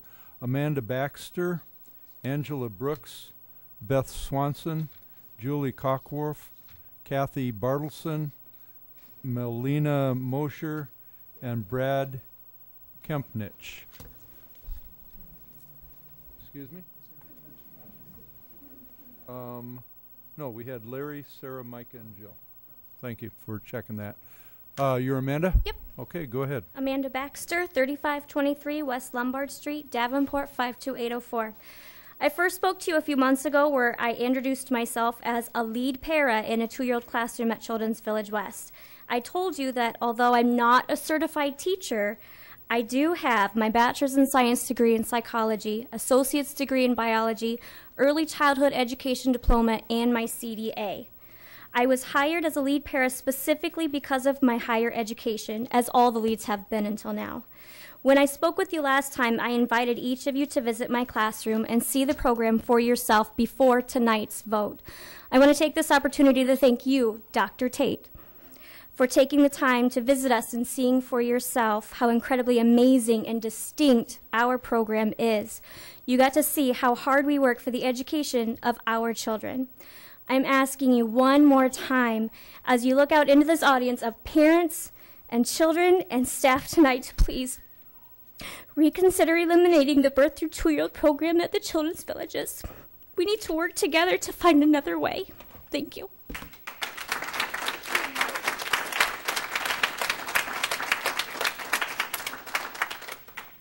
Thank you, Amanda. Next is Angela Brooks. Hi, I'm Angela Brooks at 106 West 35th Street, Apartment 5. I am one of the lead 2-year-old paras at CVW. I also have 2 kids that attend CVW. One of them is in the Birth to 2 program, the said program that you are thinking of eliminating. Have any of you been in the classroom to visit and see what is going on in the classroom? The staff that teaches these children have at least a minimum of their 2-year associate's degree in early childhood, so they are highly qualified to teach these children. As a parent, and when I am on my break, I peek into Miss Carey's room to see what my son is learning. Sure, you may think that he is just playing, and if you look in there, that's what you see. But they learn best from play. They are learning how to socialize with other kids, early stages of problem-solving skills, and also working on following directions. At home, I even see these things that are being taught to my son, and he is only 18 months. As one of the lead 2-year-old paras, I even see children that have speech problems and receive services from the AEA. Just think, if you take away this program, how much further behind these children will be just to start off in a 3 to 4-year-old classroom or even a kindergarten room. So in turn, these children will suffer, and it takes a village to raise a child. Thank you.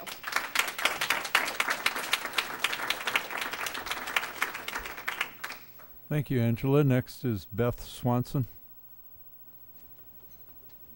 My name is Beth Swanson, 2235 East 32nd Street in Davenport, Iowa. I am a parent with a 1-year-old and a soon-to-be preschool graduate from Children's Village Hoover. I have been able to witness the hard work that these dedicated ladies do for my children and all of what they do for the Birth to 2 program. These children in infant room learn to socialize, begin to learn how to attend and focus at group when reading stories and doing songs. They start to learn basic shapes, colors, working with their fine motor skills, all in the infant room. And they learn to work with a variety of utensils too. When my daughter moved to the 2-year-old program, into the 2-year-old room with Miss Vanessa, she began to learn to recognize her name, letters, numbers, and with a greater focus on how to focus and attend at the carpet during group activities of music, singing, dancing. And she went from having slight speech and cognitive delays due to her premature birth to functioning at and above the level of a 2-year-old. By the time she left, she was functioning at the level of a 3.5-year-old. To deny my son, who is only 1-year-old now, the chance to exceed age-level expectations shows that he is worth less than other children in the district. Every child deserves an equal opportunity to succeed, and the Birth to 2 programs continue to give not only my children, but all enrolled in these programs, the skills necessary to be ready for preschool and to move on to kindergarten. Given the research that states brain development is 80% complete by the age of 3, cutting the Birth to 2 program will do a great disservice to future DCSD students. It takes a village to raise a child. Thank you.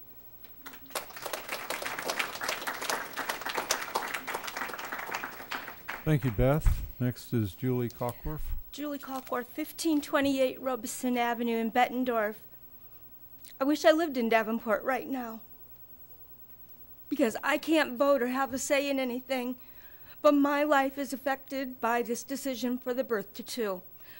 Not that I couldn't find another job, I don't care. I can find another job, but I care about the babies that I take care of every day, that come in and smile, and they're learning to talk, and they're saying things, and they're playing with their friends. We have 6-month-old kids that sit by each other, eye connect, and talk because they're happy to see each other.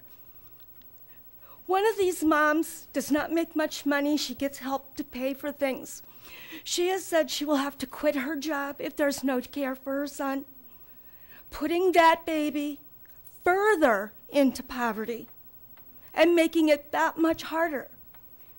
I'm not a teacher. I've never said I was, but I teach every day. I am a mom. I've been a mom for 39 years. I'm a grandma. And these children are my adopted 8-hour-a-day children. And I love them. And I would fight for them. I would die for them. Please, please reconsider throwing them away like they have no worth. We treat everybody else with respect and dignity. They're babies. Give them the respect and dignity they deserve. Thank you.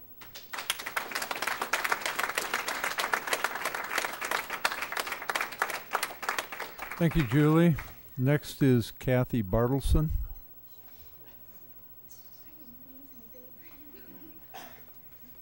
Good evening. Kathy Bartleson, 323 Oak Street, Buffalo, Iowa. 2 minutes. 2 minutes is the amount of time given to speak to the importance of the Birth to Two programs. These 6 programs deserve more time. More time to find funding sources, as Maria asked the committee at last Monday's meeting. The children need more time to continue learning and growing, time to continue building these relationships. These programs have been in place for 10 years. There are waiting lists full of parents hoping to utilize the Birth to Two programs. The need is there. Funding is the key to keeping these sites open. I hope this is an option still being considered for the Birth to Two. The 4-year-old programs, I'd like to speak about that. They're very important, worthy of expansion. I ask, at what cost? Must we lose these programs already serving children to implement the 4-year-old program? Last Monday's meeting, it was stated several times, the 4-year-old program almost pays for itself with state funding. That's awesome. And is a plan already in place if the 4-year-old funding isn't reapproved? Would the next recommendation be to close all the children villages? My only hope is the decision has not already been made, as has been the rumor throughout all of our buildings, has been already made to eliminate these Birth to Two programs. Every one of these 60 children should be allowed to continue their education. We need more time to find funding. Thank you.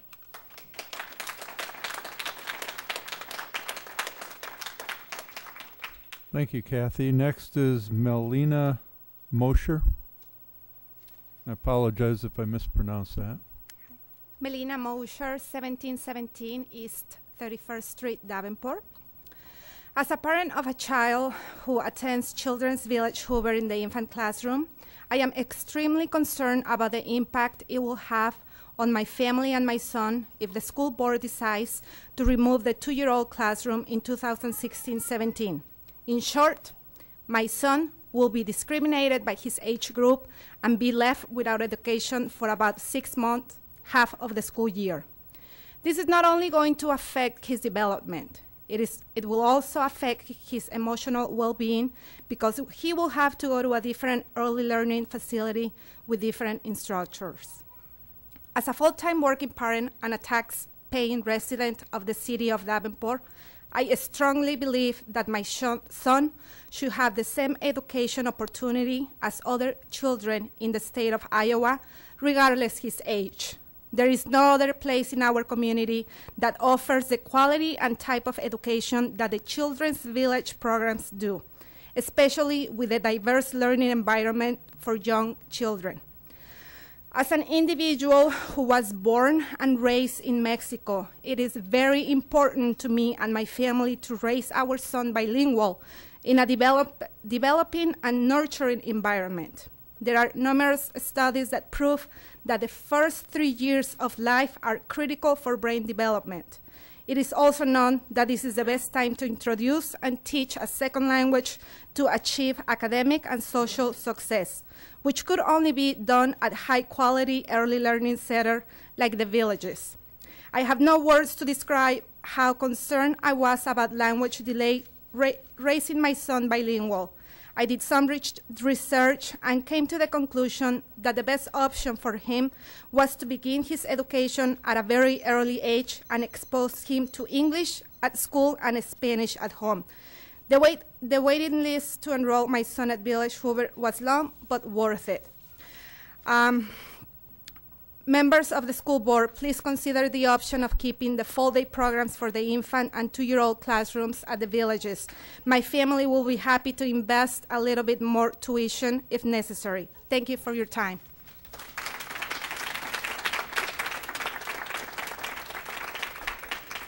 Thank you, Melina. And last is Brad Kempnich.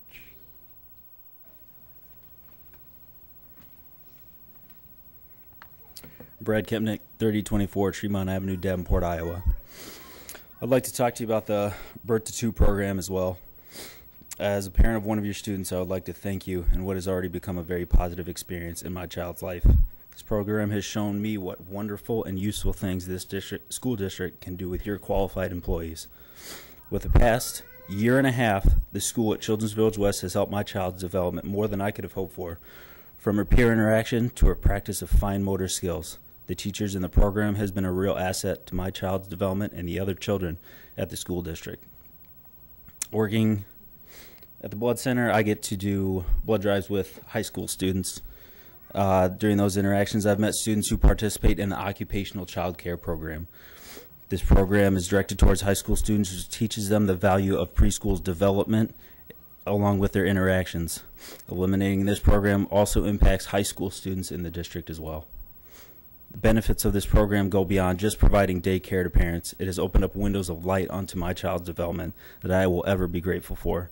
My child is not a special needs student, but through this program, I've seen my child grow to be an exceptional I hope that this decision to keep this preschool program is kept within the school district, as I hope you can see how beneficial this program is to parents and students alike. Thank you for your time.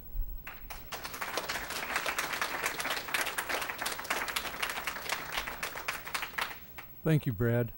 I wanted to make sure I hadn't missed anybody.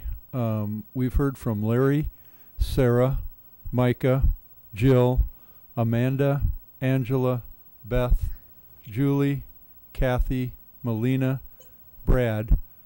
Is that everybody that filled out an open forum request? Okay, great. Thank you. And thank you all for coming up and expressing your perspectives. It's very, very important. Appreciate it. We'll move on to, as I mentioned earlier, we're going to move the board reports. We'll go to the consent agenda. May I have a motion? Mr. President. Director Crumwitty. I move the consent agenda as presented by the administration. Thank you. Is there a second? Second. Is there any discussion? I'll call for the vote. Director Crumwitty. Yes. Director Dickman. Yes. Director Kluhl. Yes. Director Hayes. Yes. Director Snyder. Yes. Director DeFau. Yes. My vote is yes. Motion carries. Thank you. May I have a motion regarding approval of bills? Mr. President, Director Kluhl. I move that the board approve the following resolution for the adoption of bills. Resolution is as follows. Resolved that all claims presented to the board having been duly certified as correct by the Secretary, reviewed by the administration and board members, and they are hereby audited and allowed as just claims and warrants drawn on the Treasury for the several amounts. Further resolved, the payment of claims and salaries be approved as presented for the period of April 23rd, 2015 through May 6th, 2015. Thank you. Is there a second? Second. Is there any discussion? Call for the vote. Director Kluhl. Yes. Director Hayes. Yes. Director DeFau. Yes. Director Crumwitty. Yes. Director Snyder. Yes. Director Dickman. Yes. My vote is yes. Motion carries. Thank you. Move on to superintendent report. Thank you, Mr. President. As you know, for several years, reducing the dropout rate has been very important to us, and also increasing the graduation rate, and we have done that the last few years. And I want to show you now a clip that's been made that we hope to just use anywhere that we can find it, either on public television or at schools or at organizations, which makes parents, grandparents, guardians, and students know that we are here to bring them back. So if you go ahead and roll that clip for me, please.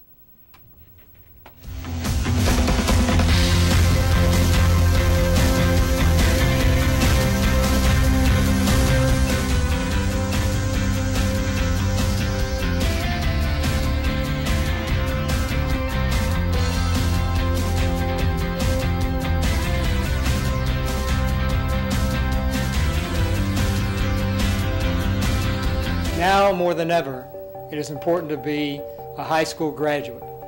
High school graduates have more opportunities to get jobs, participate in training, be part of apprenticeships, go to college, and to have later job advancements. That's what we want for our Davenport students. Davenport Community Schools have layers of supports, and I'm here for you. Support services are available. If you or a student you know is struggling in school, I'm here for you. Did you know somebody that has a high school diploma can earn on average over a lifetime $600,000 more than somebody who doesn't? We in the Davenport Community Schools are here to support our students to help them reach their destination of graduation. We are here for you. I'm here for you. Estoy aquí para servirte. I am here for you. I am here for you. Talk to your teachers or your school guidance counseling office. I'm here to help you. You can also call or text the Graduation Destination Hotline at 563-449-4196. I'm here for you. Let's work together to help all students graduate. I want you to know that I'm here for you. I'm here for you. My 9th grade year, I dropped out and came back. So can you. I used to struggle in school, but then I powered through it. And the more I powered through it, the more I achieved.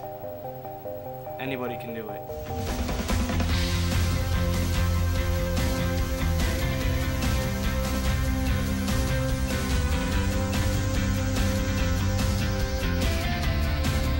Thank you for showing that. As I said, we're going to try to get this around as widely distributed as possible.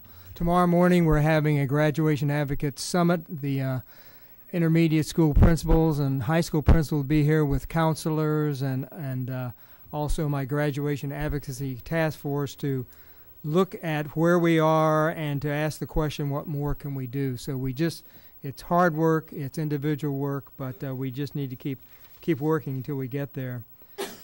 Tomorrow, the Creative Arts Academy will have their end-of-the-year event, 5:30 at the Figge Museum. It's going to be demonstrations by all the students of what they've learned and produced throughout the year. On Saturday, between 10 and 1:30, the Showcase of Applied Learning, which is actually a STEM demonstration, which is the Davenport Public Works and Davenport Community School District partnership, will be at the Public Works building. This is a great time to see the wonderful things that our students are doing, so I invite you to be there. May 18th, 6 o'clock to 8, the Student Built Home will be on display, so if you can get by, please do that. Our Woods Intermediate School competed in the Great Americans Music in the Parks competition. There were 12 schools from 6 states, and they're a very proud Wood Intermediate School. They made first place with a rating of superior in the combined mixed chorus, first place with a rating of superior the 8th grade mixed chorus. The first one was the combined mixed chorus. First place with a rating of superior 7th, 8th men's chorus. Second place with a rating of superior 7th, 8th women's chorus. Second place with a rating of excellent 7th grade mixed chorus. And special recognition was that the school got the Esprit de Corps trophy. So those are great things for them to be proud of. I'd like to conclude with a legislative update. It was just 2 months ago that we stood here and I made a declaration, the board supported me, with the principle of equality of per pupil funding throughout the state. And we talked about the fact that we have for more than 40 years suffered from not getting the same as other districts in the state. I thought it was about 6 months ago. It seems like it because a lot has happened since then, but just 2 months. That really started the ball rolling, and we got the attention of people nationwide as well as in the state, and especially at the legislature. And some people were reminding us today of how far we've come in that short time. And most of it is not because of what we did up here, it's because of what students and parents and people who supported us did to really get attention. It looked like for a period of time that the whole issue had come to a halt in the legislature, and that's in fact why there was rumor that I was going to make a major statement tonight, because I was going to talk about, okay, it's not going anywhere this year, what are we going to do next? But we just found out this afternoon from some fairly reliable sources that it appears that perhaps the legislation is not dead, and appears that perhaps in some form it may go forward even this year.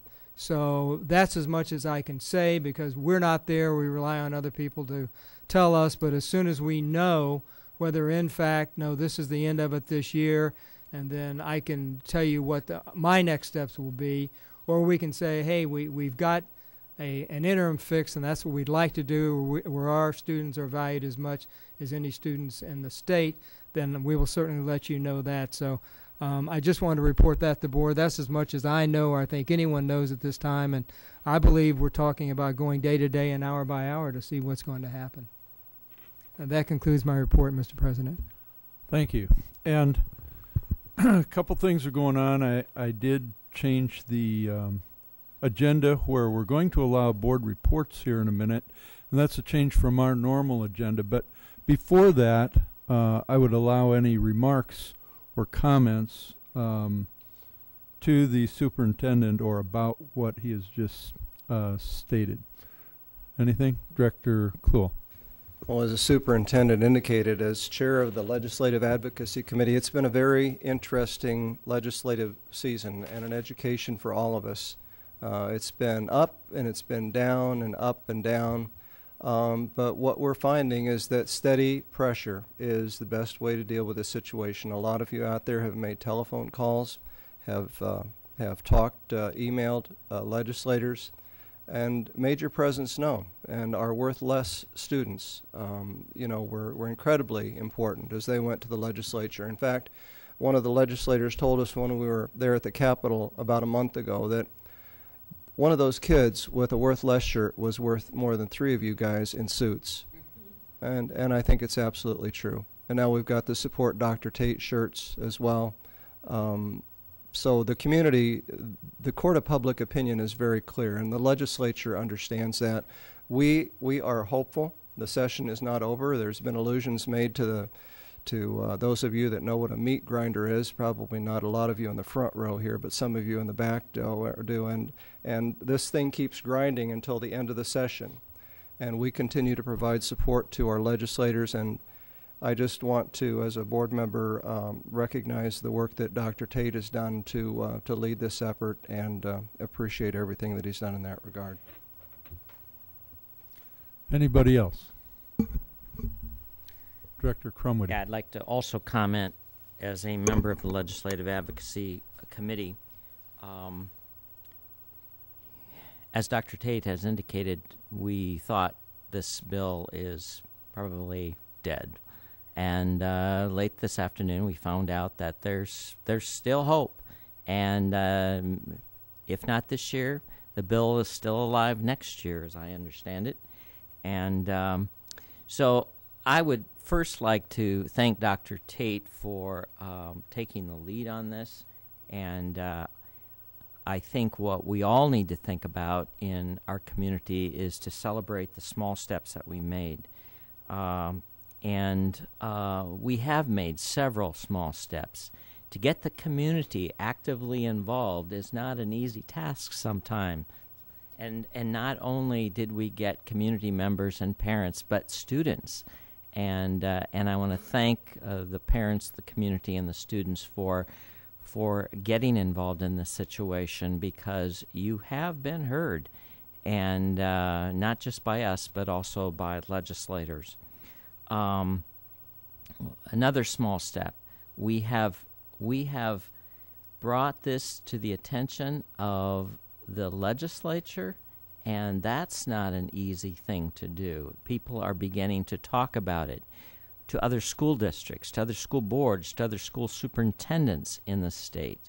That work's not done yet. We still have a lot more to do, but at least they're beginning to listen and to have the conversation, and they're beginning to understand what the situation's all about. We've had a bill in both chambers, and that's amazing. That just a couple months ago we started this conversation, and to have a bill in both chambers is not an easy thing to do. So again, people have been working really, really hard. So I want to thank again the community, and I want to thank the parents and the students, and I want all of us to keep working at this because it's not over till it's over. So let's keep working. Thank you. Thank you. Any additional comments?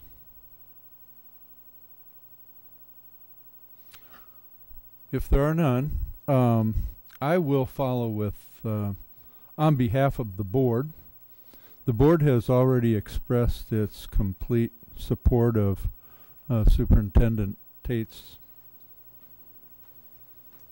position that he took when he gave his speech on, I think it was March 9th, if I remember the date correctly. A lot of appreciation has already been expressed, but on behalf of the board, I just want to reaffirm that support for our superintendent and the approach that he's taking. If there are no other comments on this area, I'm going to go to board reports. Now, this was a request that was made by one of our board members so that some of you could hear our board reports, because normally we give them at 10:30 and everybody's gone. So I'll ask for board reports, and then at the end we still will have board requests at the end of the meeting. Are there any board reports? Director Dickman. I participated in volunteering for the Stamp Out Hunger food drive that the letter carriers do, and it was back-breaking work. I'm still sore, but it was a resounding success, and I know they do it every year, so if there's anyone in the audience that really wants to feel good at the end of the day about helping out those in need, I cannot strongly advise enough to help out and volunteer with that. It's for the Riverbend Food Bank, and it's much needed. Thank you. Anybody else? Director Snyder, you're looking like you got something, do you? All right. Nobody else? Director Hayes. I went to a Generations Day at Garfield School. They had a cute little play that they saw, and one of the catchy phrases that all the children were saying at the play was, "You must be fair, kind, and true to each and every one, no matter who." And they were just chanting it all through the gymnasium, and it was just a nice little afternoon. Thank you. Anybody else? Director Kluhl. Well, just to honor Director Snyder's thought that people would want to hear what we've done, our kind of stories about checking in. I went to McKinley Elementary School for their 75th anniversary here recently, and what a grand event it was. The building is alive, and you know, we celebrate architecture too. Our buildings that were built, I think it was 1939, right? About that time, I think so. There's a certain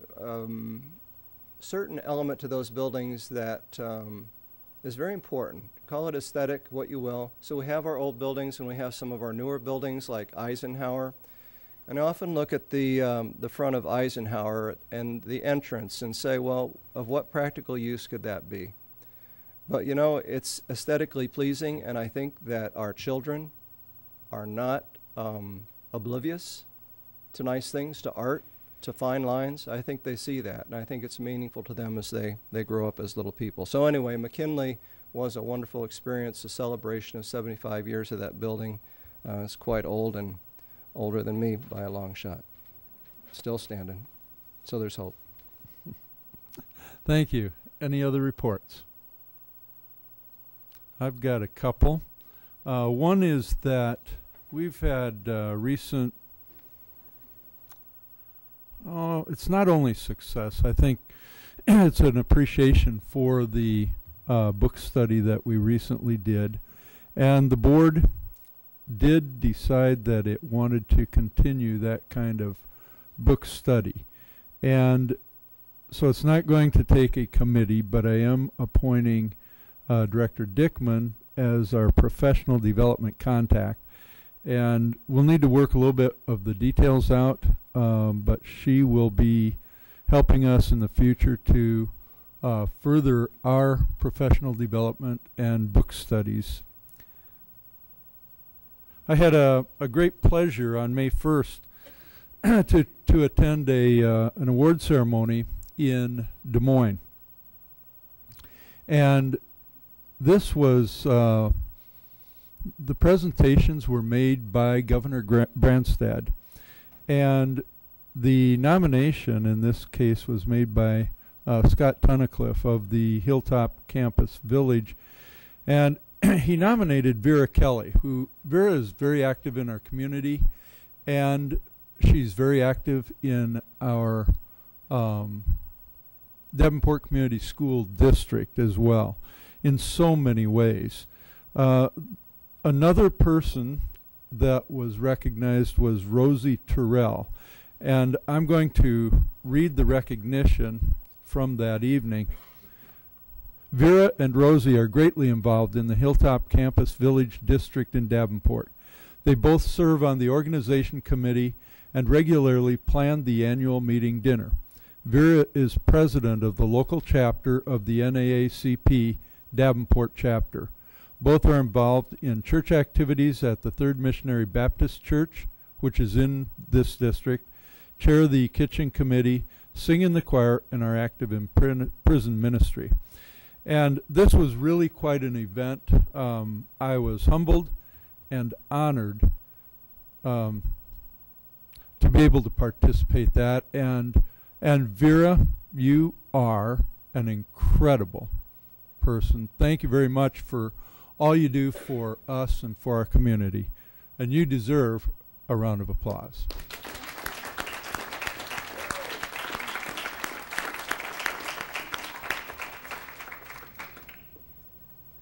All right.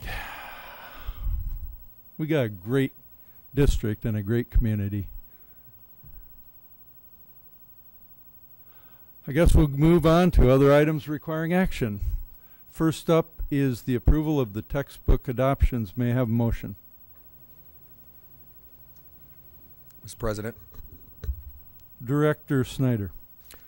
I move that the board accept the administration's recommendation to approve the textbook adoption for the following courses: elementary math and 6th grade language arts.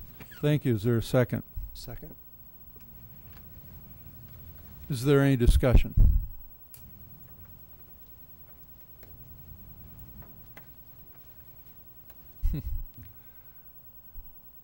If there's none, well, there is, Mr. Director President. Cromedy. I just would like Julie to say a few words about the textbook adoption and for the public's information. Okay. This year for our adoption, we're going to be adopting elementary math curriculum textbooks and 6th grade language arts. These were both on the textbook adoption calendar, and the current books in the classroom are approximately 10 years old. So it's a total of $621,765.85.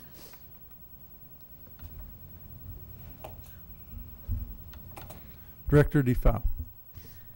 Two items that I might have expected to see with this textbook adoption that I don't, and one is going back and revisiting the German textbook adoption, which we postponed last year because we were uncertain about budget considerations we might be taking this year, and we had moved not to approve that until we had better certainty as the status of the German language program. That has been placed on the textbook adoption calendar for next year. The reason is that we're currently over budget and by a considerable amount of money, and so we had to place that on for next year. Okay. And another item that I didn't see that I thought we might is curriculum for the Honors Algebra 2 that will be introduced into high schools this coming year. I believe that's the first year that class will be offered with the honors trajectory that began a couple years ago with 9th grade honors algebra. So I'm wondering whether or not there's going to be textbooks available for that course, or what we're planning to do as we're rolling out that course. I'm going to let Alyssa speak to that because there is a plan in place. Okay. Good evening. The Algebra 2 honors will start in the fall, and they will be using the current textbook that the Algebra 2 has, and then we'll be differentiating within that course with doing more problem-based learning and more projects and higher learning at that time. So do I take it that's going to be more web-based curriculum that's going to be integrated into the classroom? It's being written this summer. Okay.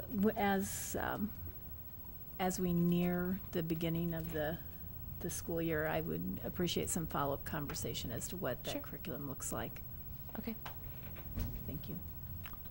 When you say near, when are you speaking about kind of specifically? Well, I believe class begins August 24th, so early August, or as the curriculum has been finalized. Okay. Yeah, I'd just like to make sure we address it, because September 24th might be too late. It may be. For some of us. All right, thank you. Are there other questions or comments, discussion? All right, seeing no more, we'll call for the vote. Director Snyder? Yes. Director Kluhl? Yes. Director DeFau? Yes. Director Hayes? Yes. Director Crumwitty? Yes. Director Dickman? Yes. My vote is yes. Motion carries. Thank you.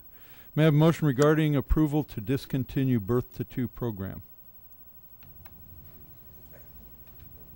Mr. President, Director Kluhl? I move that the board approve the discontinuation of the Birth Through Two program effective the 2016-17 school year at Children's Villages and adopt the following priority list at-risk selection criteria for preschool. 1, all special ed students. 2, all at-risk 4-year-olds. 3, all other 4-year-olds. 4, at-risk 3-year-olds. And 5, all other 3-year-olds. Thank you. Is there a second? Second. Is there any discussion? Director Crumwitty? Thank you, Mr. President. First of all, I would just like to thank all of the parents who spoke this evening. We appreciate you coming forward and sharing your thoughts with us. I know this has been a great program. I was around when we first started the Children's Villages 10 years ago, and it has been a model program in the state of Iowa. Someone talked about funding tonight, and a lot of it has to do with funding, but I'm hoping that the administration can clarify a little bit about the funding situation and the streams of funding, and how that funding impacts 4-year-old programs, 3-year-old programs, special ed programs, and the 0 to 2-year-old programs. I think that's important for everyone to understand a little bit about the funding and how it's funded. Also, I heard a couple of parents talking about, well, there will not be an alternative, but that's not my understanding, that there will be alternatives in working with other organizations. I know that I know that we have a great staff at the Children's Villages and in all of our preschools, and at this time, Dr. Tate, I guess I'd like to hear from the administration a little bit about why this is happening and my questions about funding and so forth. I'll start with the funding streams. Children's Villages currently requires no funds from the general budget. Our funding sources include a wraparound grant that we receive, special education, Head Start, Shared Visions, the statewide voluntary preschool program, Title I, and then other monies that are collected through tuition.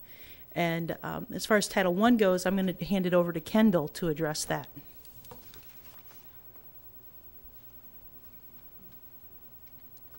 So just to give a little background information, Title I, of course, is a funding for students at risk of academic failure for our entire system, K-12.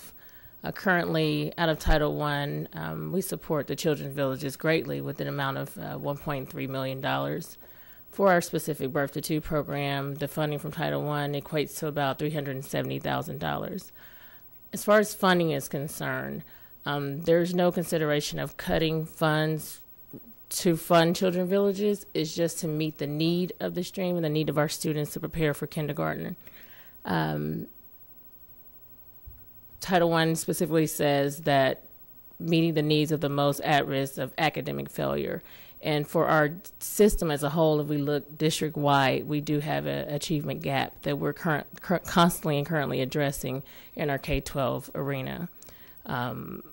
So the need for kindergarten readiness is drastic right now. That funding is not planning to be cut. It's used to be reallocated for kindergarten readiness. Ken, I might just address the other community partners that are involved in this. Through our work and the visioning of where we're headed with our early childhood programming, we have worked very closely with Head Start, who assures us that they are in the process of rewriting their funding grants to focus more on the birth to two element. This is something they're hearing across all the counties that they work at, that with the 4-year-old funding dollars coming in and taking care of the 4-year-olds, the need for Head Start services are moving backwards and earlier, and they're going to put a focus on their new grant in the areas of birth to two. Nothing's been finalized yet, but they assure us that that's the direction they're heading. As a community partner, we wanted to make sure that there were other people out there looking out for that group also. Any other questions? Well, that's why I really asked that question, because I think that although it's not been finalized yet, from the information that, and I served on that early childhood committee along with Director Kluhl, my understanding from Head Start, and also she was here at the Committee of the Whole meeting, sharing with us that that's the direction of Head Start, and so they would consider funding the 0 to 2 programs. Also, as chair of the Poverty Committee, I'm very concerned, and although we didn't get into the percentage, but I've been concerned for a number of years, and board members have heard me, that we have a lot of 4-year-old kiddos out in our community that cannot get to preschool, and they cannot get to the centers because they're in poverty situations, they don't have transportation, that type of thing. And so we need to be taking a serious look at how we can better accommodate 4-year-olds, especially 4-year-olds who are at risk, to get them into school, to get them more kindergarten ready, because that is an issue, a serious issue that we're dealing with in our community. So I appreciate the concerns of discontinuing the 0 to 2 program at the centers. However, it looks like there will be alternatives for that population, and also we can better serve our 3- and 4-year-old at-risk children, especially our 4-year-olds, because it's estimated 50% of our kids are not getting to a 4-year-old preschool program. So that's quite a chunk of kiddos that aren't having that opportunity. So this committee has worked hard. Administration has worked very hard into looking into all the alternatives, and working with our community partners also. And we have great community partners that work with us in early childhood programs throughout this community, not just at the centers. So I want to thank the committee members, and I want to thank, again, the parents and the staff and the lead pairs that spoke, and all the staff in the early childhood centers that we have. You do a great job. It is a fantastic program, and I hope we can better accommodate all of our early childhood children in this community. Thank you. Additional discussion. Director Dickman. Well, I wanted to start, I guess, with the fact that going into the committee of the whole last week, I really, really wanted to find a way to keep at least 1 or 2 programs for birth to 2, because for no other reason, I was planning on taking advantage of it. I do think, I've gotten a ton of emails and we've heard all the comments that it is a top-notch program, and I don't think that there is anything at this time in the community that quite lives up to the Villages. I think, Tammy, I might need you to. So even for our parents who pay full tuition, even for that, they're still being subsidized by other funds to the tune of around $4,000 based on what I've calculated, or currently tuition yeah base for birth to 2, we collect about $68,000 okay from that birth to 2 program. Overall, it's about $280,000 that's throughout the whole Villages. In order to run the birth to 2 program currently, it's about $570,000. Okay, I was doing it on a per student basis, so yeah, per student basis. Let's see, birth to 2 is about $9,100 per child. Okay, but the tuition costs for full-time tuition costs, it's not that. No, it is not that. We would have to raise it to about, it's you got it right there? $5,000, I think Marcia and I just looked at. Yeah. It's like 130. It's like $5,000 down here. I'm sorry. Family paid $5,000 for. Yeah, we had of the a parent report that they paid $5,000. Okay. So yeah, about $4,100. Right, that's getting subsidized from funds Mhm. that are allocated to the district to help the most at-risk students. That is correct. But generally speaking, a parent that can pay full tuition probably does not have an at-risk student, because usually those determinations are based on socioeconomic status. That's one part of it. Okay. That's one part of it. So that was the thing that really stuck out in my mind, was that we're using a lot of money. We're subsidizing these programs a lot, and that depending on how you look at it, the opportunity cost, only about 50% of 4-year-olds currently go to preschool. So to have one student be able to start at 6 weeks, correct? Yes. And they would then probably continue all the way through their preschool journey, Yes. which is great for that student. Unfortunately, that spot for them is costing other students the opportunity to go to preschool at 4 years old or 3 years old. And that part is the hardest for me, because I couldn't live with myself saying that, for my daughter to start when she's 2, to then have her taking away 2 or 3 spots from kids who are 4 years old, who do come with other state dollars. And so then that also frees up resources for transportation, that frees up resources for outreach, and that frees up resources to go back into our not our general fund, but to other programs, correct? Mm-hmm. Okay, sorry if I... Oh, no, you're fine. No, you're fine. You're right on track. So I struggled a lot with this vote, because I did visit the Villages, I think last year before you came on as director, and it is such an amazing program. And I don't know how the rest of the board feels, but I think if it was a question of voting whether or not this program is an amazing program, if this program is the best in the area, if this program teaches students things that they probably can't get anywhere else, that we would all vote yes, that this program does those things. Unfortunately, that's not what we're voting on. The hidden 6th and 7th year priorities are, other 2-year-olds and other 1-year-olds. If we had the space and the resources, and even if we did charge the full cost for the Birth to 2 program to every parent and none of it was subsidized, that's still taking up space that we could have for students or future students who are currently getting 0 preschool.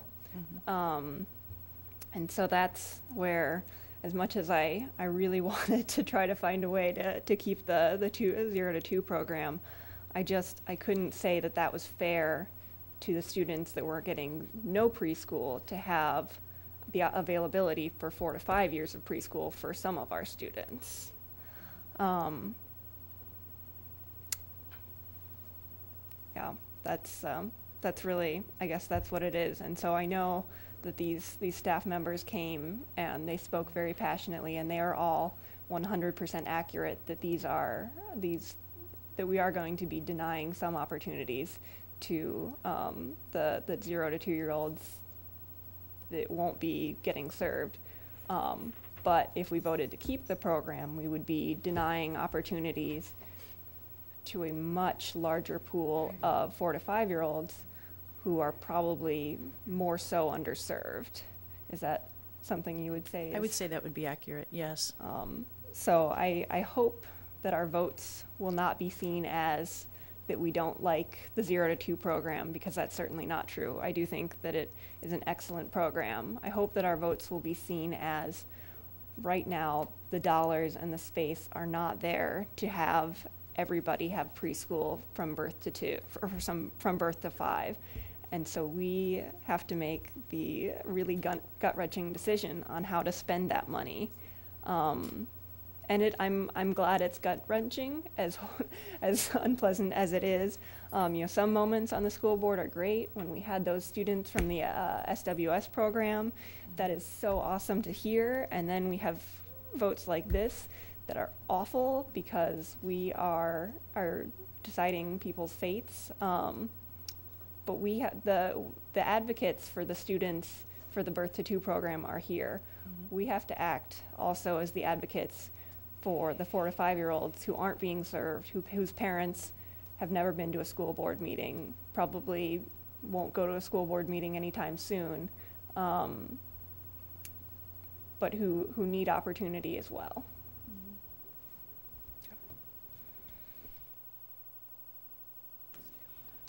Any additional discussion? Director Defoe. If I can just briefly ask Mrs. Conrad to identify the other criteria that would lend itself to a child being identified at risk. I don't want anyone in the audience to think that it's only your socioeconomic status that would lead you to be defined as an at-risk student. That is correct. The other areas that we were looking at, or some of the other areas that are looked at on screening criteria, are premature births, low birth weight, low SES. Help me out here. What were some of the other ones? Some other ones are. We haven't completely developed the screener yet. We also have to look at if they're a migrant student, if they're identified as homeless, if they were served in a different area in a Title I type preschool program for the previous 2 years. And then, of course, they're academic screeners. Where are they now when they enter into our facilities? It was also found that due to the fact that we run school-wide Title I programs, if we're meeting this poverty initiative, we're serving these Title I students, and they attend our most poverty, or lowest SES schools or highest SES schools, depending on your perception of the number. Most 100% of students that live in those attendance areas would meet that criteria because they live in those areas for several risk factors. So those are all the things that we use to build this. And of course, you have affluent families in many of these criteria, especially our special ed population. The SES, the race, none of those things matter when you're talking about at-risk factors for being academically challenged. So. Thank you. And as I'm looking at the information that was presented or provided to us tonight, is it true that there are 60 students currently in the Birth to 2 program? That's what we have space to serve. Okay. Currently, there are 46 students in the Birth to 2 program. Okay. So when we make statements that all Birth to 2 children have access to quality preschool, that is a very limited number of students that this program serves. Yes, it is. Okay. Yeah, I'll reiterate to some degree what Director Dickman said, and looking at the program, yeah, obviously, it's a quality program, one that's received several, recognitions throughout the course of its existence. But in the current financial situation, when there are competing interests and limited dollars, we do have to look at where our resources are going to make the most impact. And I do believe that meeting the needs of more 4-year-olds in our district that are going to be entering kindergarten and facing those new requirements in terms of language proficiency by 3rd grade or having to be held back. We definitely need to direct more resources to that area. Any additional discussion? Director Snyder. I was wondering if somebody could real quick explain the changes we would have to make as a district going into the 16-17 year if we kept the program as is in regards to certified teachers versus paras to receive the Title I funds. And so in these planning phases, we did look at all means. How do we, if we want to sustain as is, what does that look like? Financially, it would cost an additional $230,000 to sustain the required qualifications of the classroom setting and the ratios and to continue to meet the needs of the 4-year-olds that are without service right now. And that would be moving into this year and the following years to come. So an additional $230,000.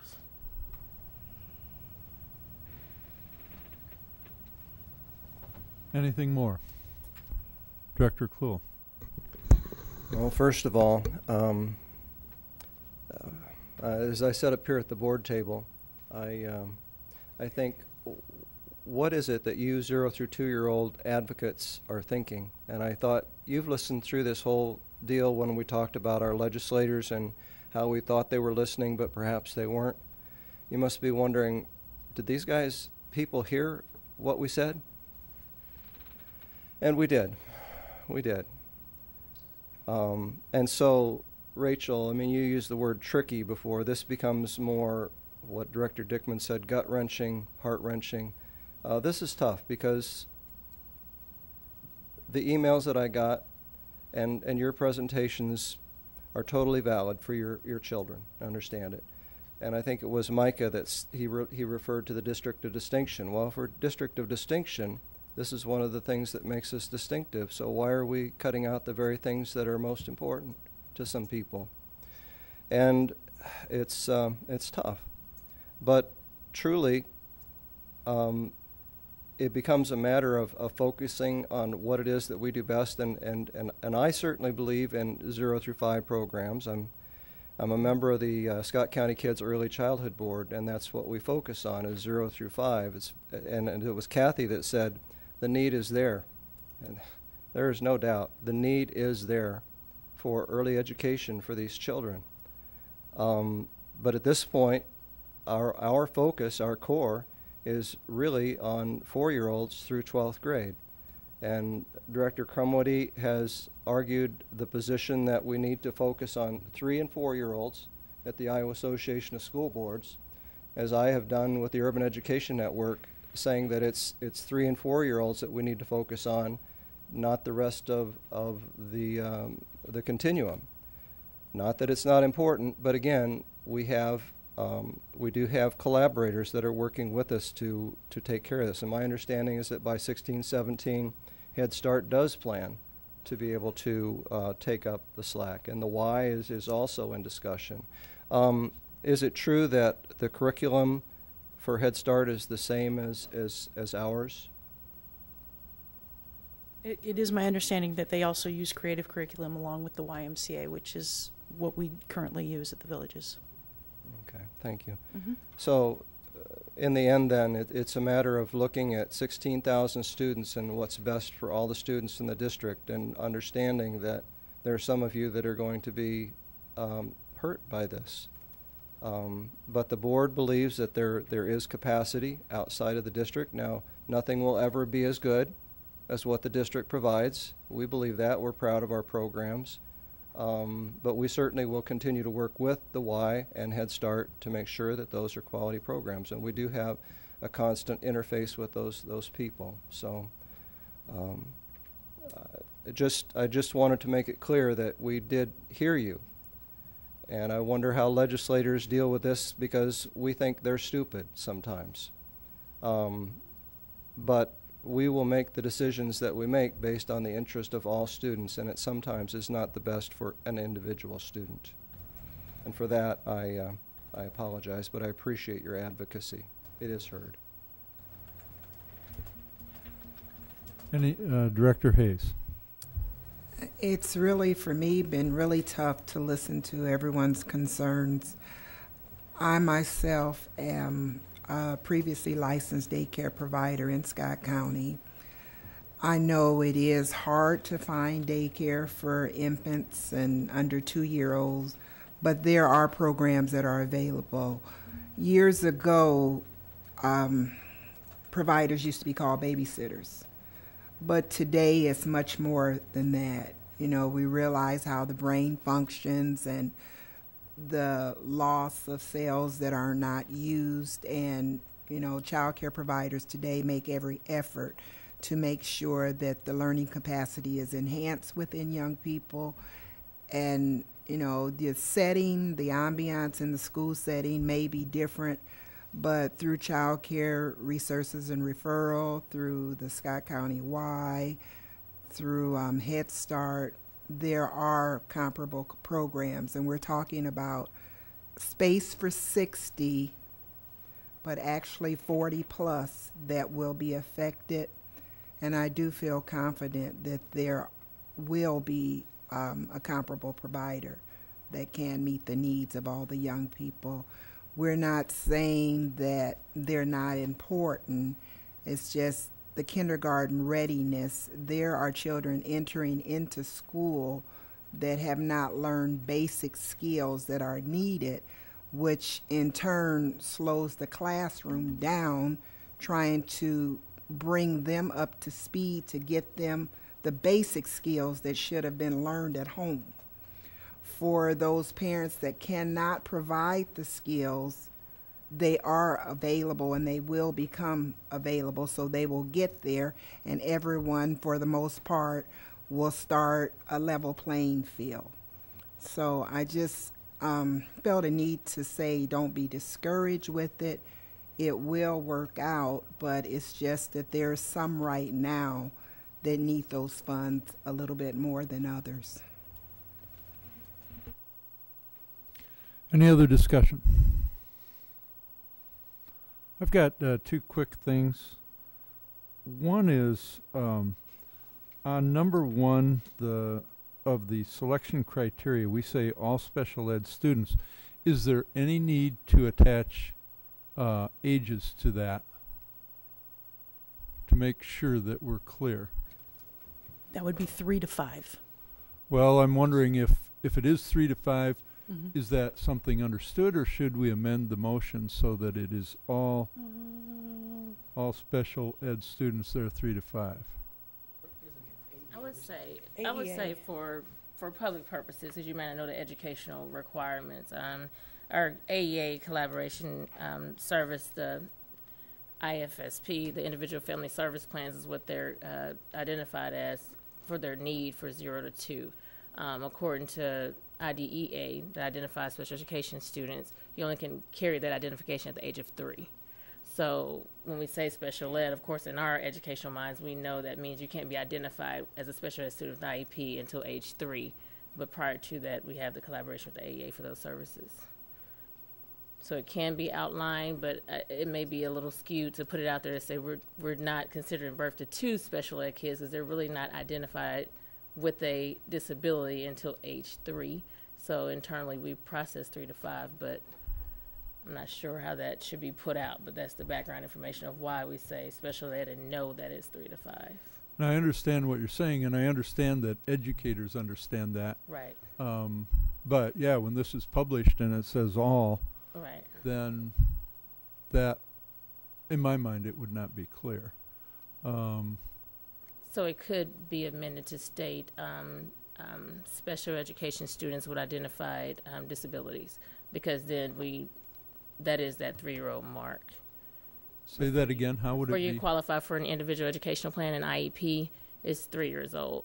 Prior to that, you have your IFSP, your individual family service plan, and that's supported through AEA.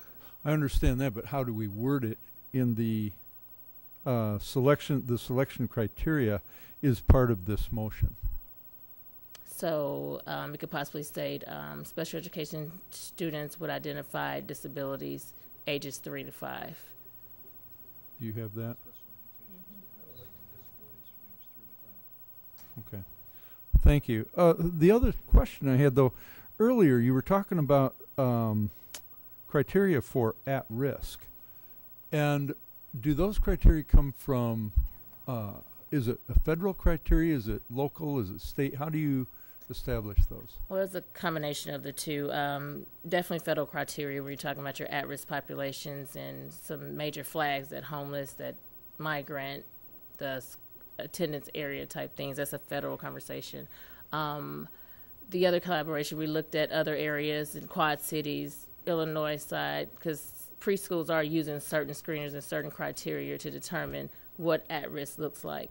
And a lot of that is more medically, your medical things, so your low birth rate, your mental capacity, your performance scores, those things. So, I mean, it sounds difficult to me that if there are 10 criteria and somehow you're weighting these and every student would be different, I would imagine. Definitely, and it just opens more opportunity when you're using more criteria lanes. If we just say low SES, that would exclude some of the students that are still at risk for being academically challenged. So you have to consider that physical, medical, and also that federal criteria because of funding streams.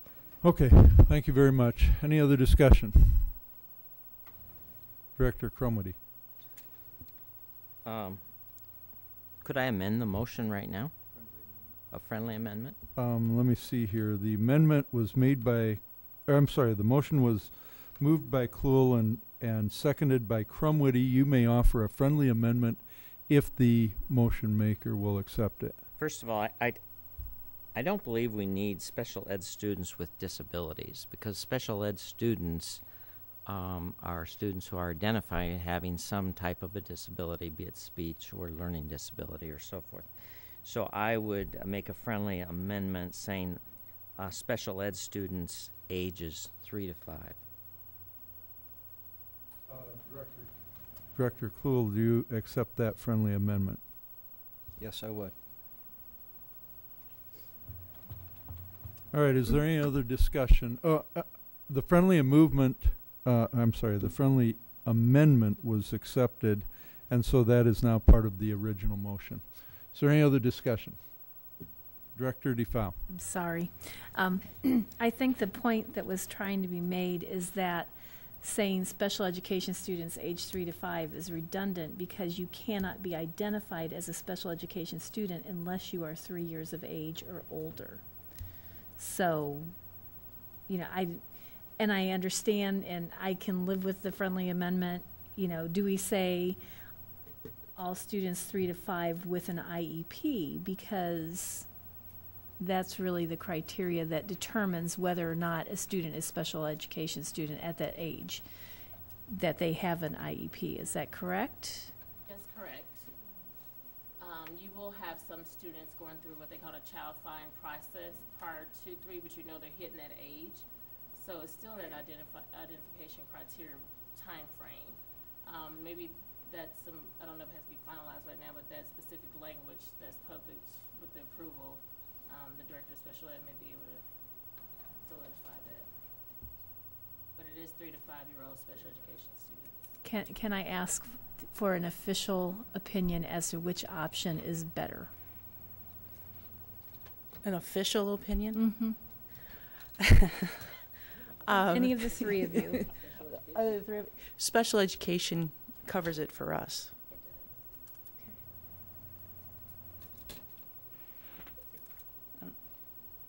Any additional discussion? All right, we'll call for the vote for the motion that has been made, which is, as listed, the administration recommends that the board approve the discontinuation of the Birth to Two program effective the 2016-17 school year at Children's Villages and adopts the following priority list / at-risk selection criteria for preschool. 1, all special ed students age 3 to 5. 2, at-risk 4-year-olds. 3, all other 4-year-olds. 4, at-risk 3-year-olds. 5, all other 3-year-olds. Director Kluhl. Yes. Director Crumwitty. Yes. Director Dickman. Reluctantly, yes. Director DeFau. Yes. Director Hayes. Yes. Director Snyder. Yes. And my vote is yes, the motion carries.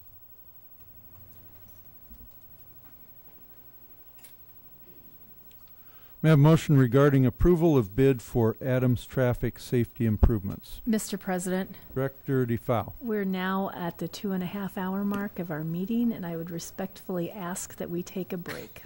In fact, I was contemplating a break after this motion. I would respectfully ask for a break. All right, then we will take a 6-minute recess. All right, thank you. We'll continue our meeting. May I have a motion regarding approval of bid for Adams Traffic Safety Improvements? Mr. President, Director DeFau. I move that the board accept the administration's recommendation and approve the lowest responsive bid of $228,700 to Centennial Contractors of Moline, Illinois for the traffic safety improvements at Adams Elementary. Thank you. Is there a second? Second. Is there any discussion? Director Snyder. I would just like to ask Mike, has there been any changes in the scope of this project since we discussed it a couple weeks ago? No, sir, there has not. Okay. Any other discussion? Sorry, this just Director occurred. Dickman? Sorry, this just occurred to me. This is changing around the parking lot, correct? A little bit. It's, pardon? Is this changing? This is changing around the parking lot. Yes, it will Refreshing my change memory. the existing parking lot and add a traffic queuing lane, something similar to the bus lane across the street.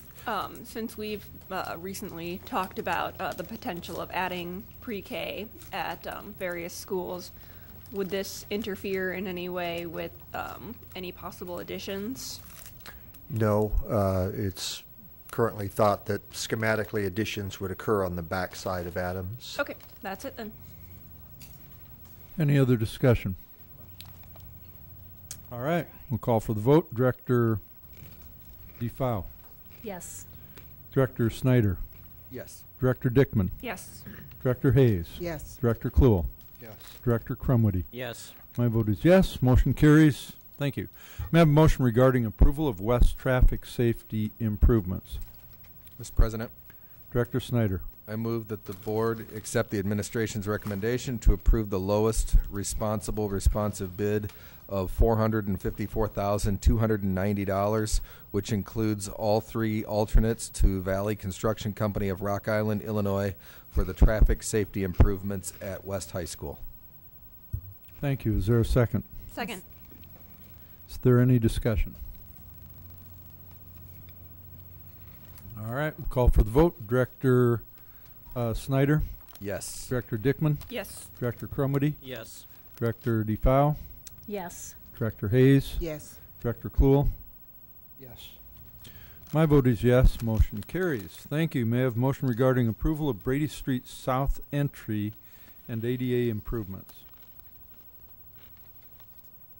Mr. President, Director DeFau. I move that the board accept the administration's recommendation and approve the lowest responsive bid of $615,000 to Swanson Construction of Bettendorf, Iowa for the Brady Street Stadium South Entry and ADA improvements.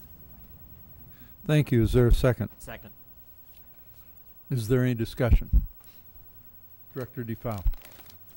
This is not exactly regarding ADA requirements, but I'm wondering about additional washroom facility upgrades to Brady Street Stadium.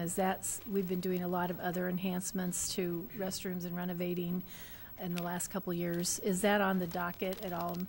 Yes, and as part of updating the current master plan, there would be another piece of work that would look to make improvements to first the west side, the elevations, and some additional washrooms and team rooms and things of that nature, the scope of which hasn't been determined. Okay. Well, since I may never get the another opportunity to lobby for this, I'm going to, again, on my husband's behalf, ask that baby changing tables be installed in the men's restrooms at Brady Street Stadium. He has observed children being changed in bathroom sinks, on floors, in toilet stalls, and it appalls him. And every time we talk about enhancements to Brady Street Stadium, he says, when are you going to get me my changing tables? That's the one thing he's counting on me for, and I have failed him miserably. So, please put that on the docket when you consider those improvements. Seems like that might be an interim improvement that could just get taken care of. That would be lovely. I would love to be able to report that. Any additional discussion? Director Snyder. While we're talking about ADA compliance, how is the stadium itself as far as ADA compliant? Kind of a mixed bag. This will be a major improvement in terms of getting to seating areas and getting to more seating areas in a chair. And you'll be able to get from the south parking lot to that seating area in a chair without all at compliant grades and so forth. The current ramps that serve don't really meet ADA grades. You can get a chair up them, but they're not really code compliant. And so this really is going to be a major improvement in terms of accessibility to seating. Okay. Thank you. Any additional discussion? That getting the chairs in then comes, you would have one gate that they could come in on the south end, right? Yes. And they can go to both sides from that? Yes. From that and south so end, you could go to either side. And the seating, I mean, there'd be some amount of seating. Is it raised or is it? In the first row right now in the southwest corner, there's a extended part of the deck and so forth. Well, area like that will be expanded, so there'll be more accessibility to more seating on both sides.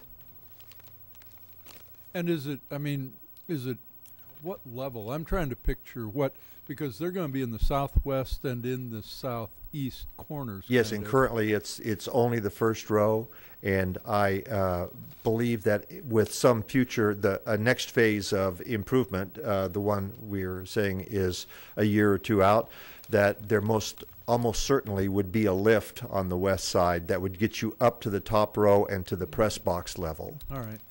And I wanted to concur with Director DeFau. I think she's expressed this concern even in years past. And so if you can get it done as an interim project or however you do that, that'll be great. Maybe changing stations should be manageable. Okay, thank you very much. Director DeFau.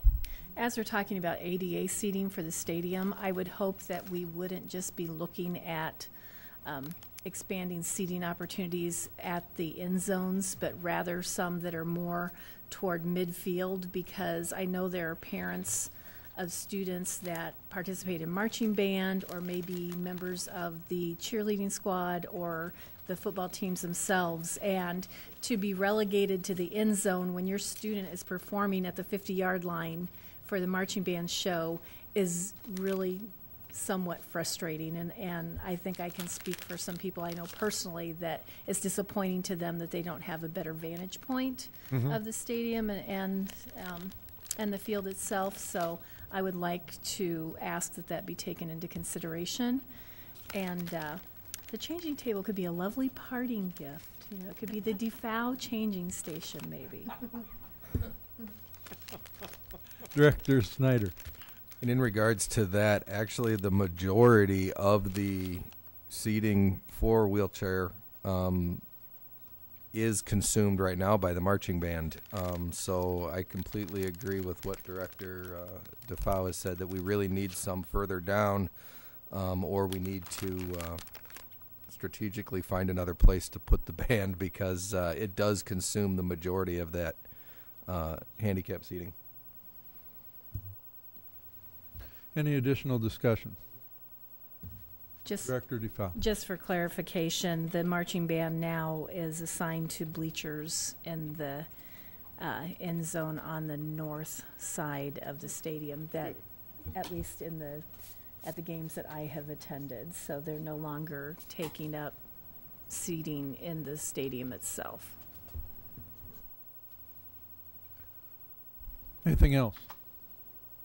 I have to say, you know, I was really struck by Director DeFau's thought about considering something probably in the future about moving the ADA seats more to a central location, because that's why I was thinking about, if you're way out in the corner, it's tough. Mhm.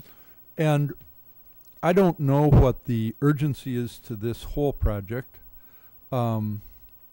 Do you imagine trying to do something like that would be difficult in the way that the scope of this project has been contemplated? I can imagine several ways that we could probably get closer to the center of the field on that first row. And I'd be happy to see if there's some alterations that can be made to do that, to get more distributed at different levels, which is a goal that we have. Will require a lift, and then we would take some seats out at the very top row and make some in the middle of the stadium at the top elevation also available. But in the current project, I can certainly look at how we could move further toward the center of the field. And that's what I'm thinking, is that I have no idea how many total spaces you're talking about, but I think that it would be appropriate on that bottom level. I understand we can't put a lift in, but you could probably take out some of the benches at the 50-yard line or somewhere around there, or the 30 or whatever. I don't want to get into making too strong a personal recommendation, but I think it's a good community value to support ADA compliance where it's sensible. Any other discussion? All right, we'll call for the vote. Director DeFau. Yes.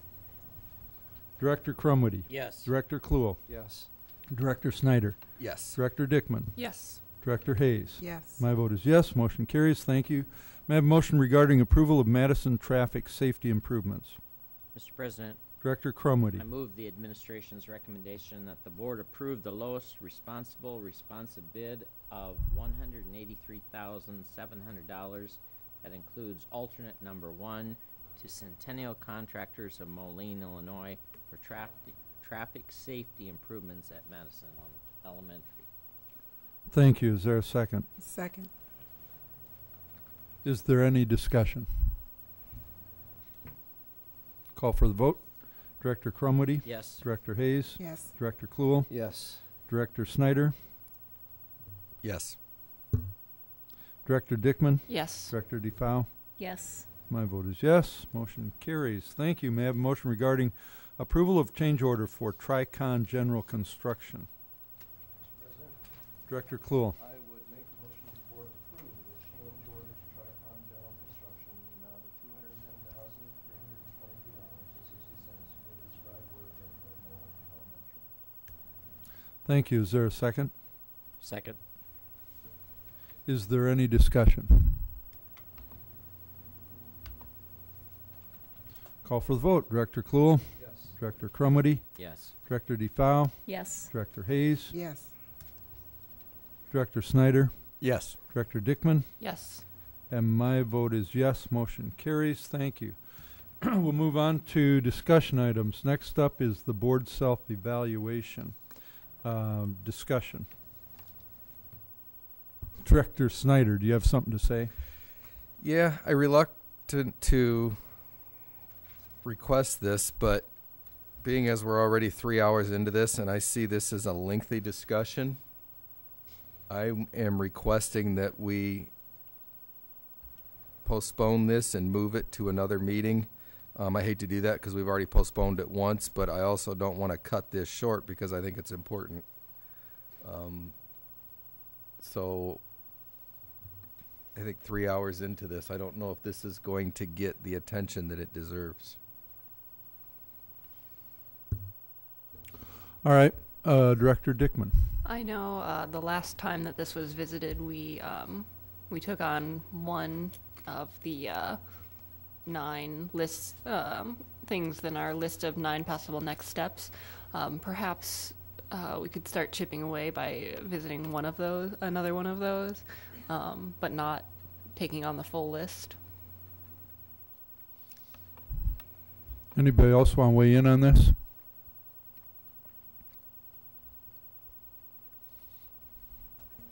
Then I'm interpreting, Director DeFau.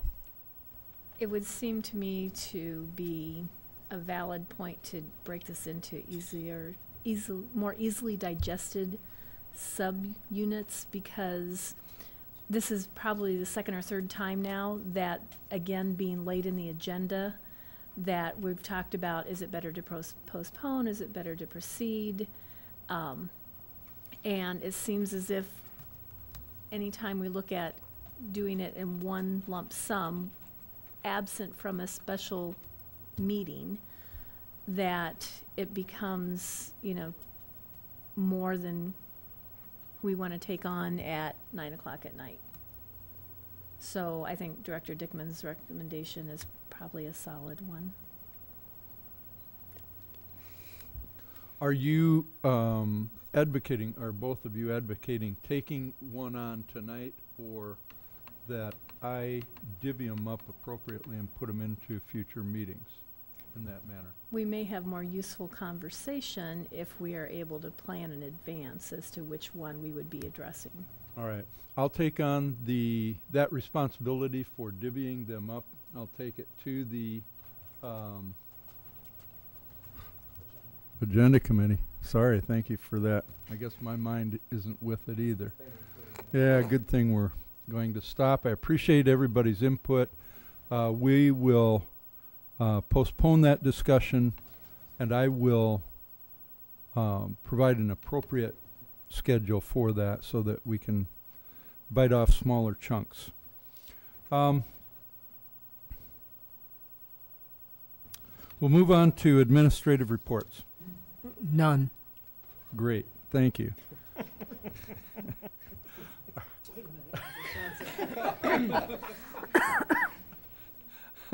Are there any board requests?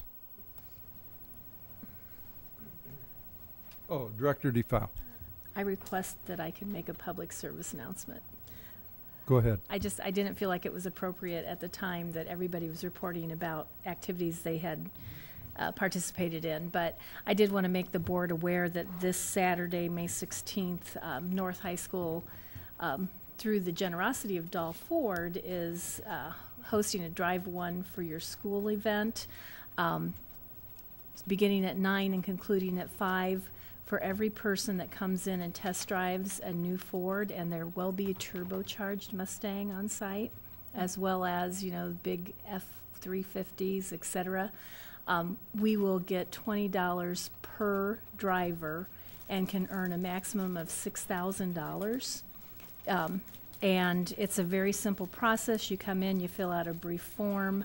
I've done this several years. I assure you that yes, they ask for your email, but no, you are not harangued with emails about, don't you want to buy that turbocharged Mustang you drove?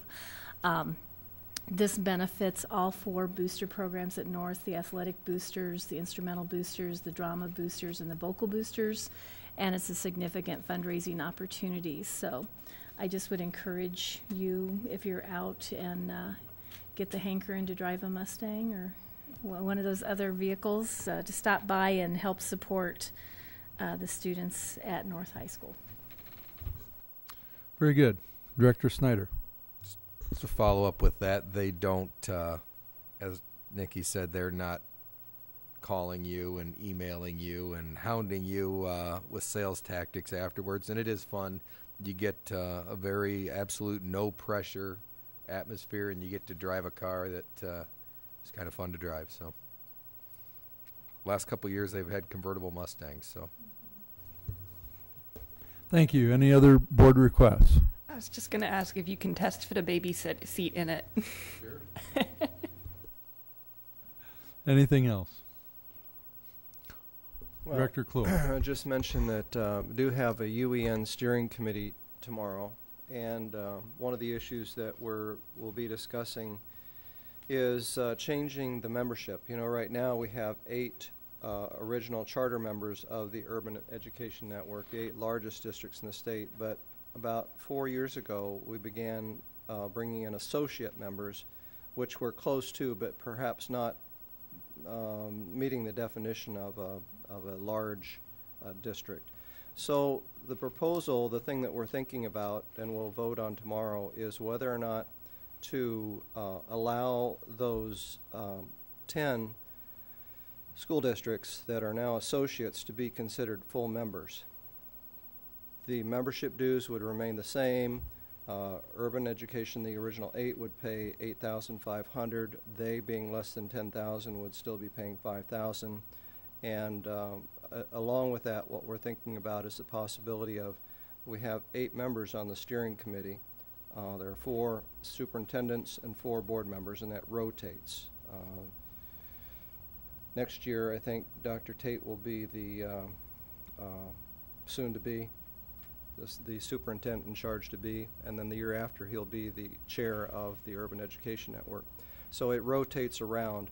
So the thought is to add to those original 8, 2 members from the what are now called the associate members. So there would be 8 members of the original Urban Education Network and 2 from the smaller districts, a superintendent and a board member. So I just, it's something we'll be discussing tomorrow. I just want to share that with the board. Thank you. Anything else? I have a board request, actually, from Mary. Just a reminder that we have retirement cards that everybody's welcome to sign. They're in the executive boardroom right now. If there's nothing else, I would entertain a motion to adjourn. So moved. Is there a second? All those in favor say aye. Aye. This meeting is adjourned.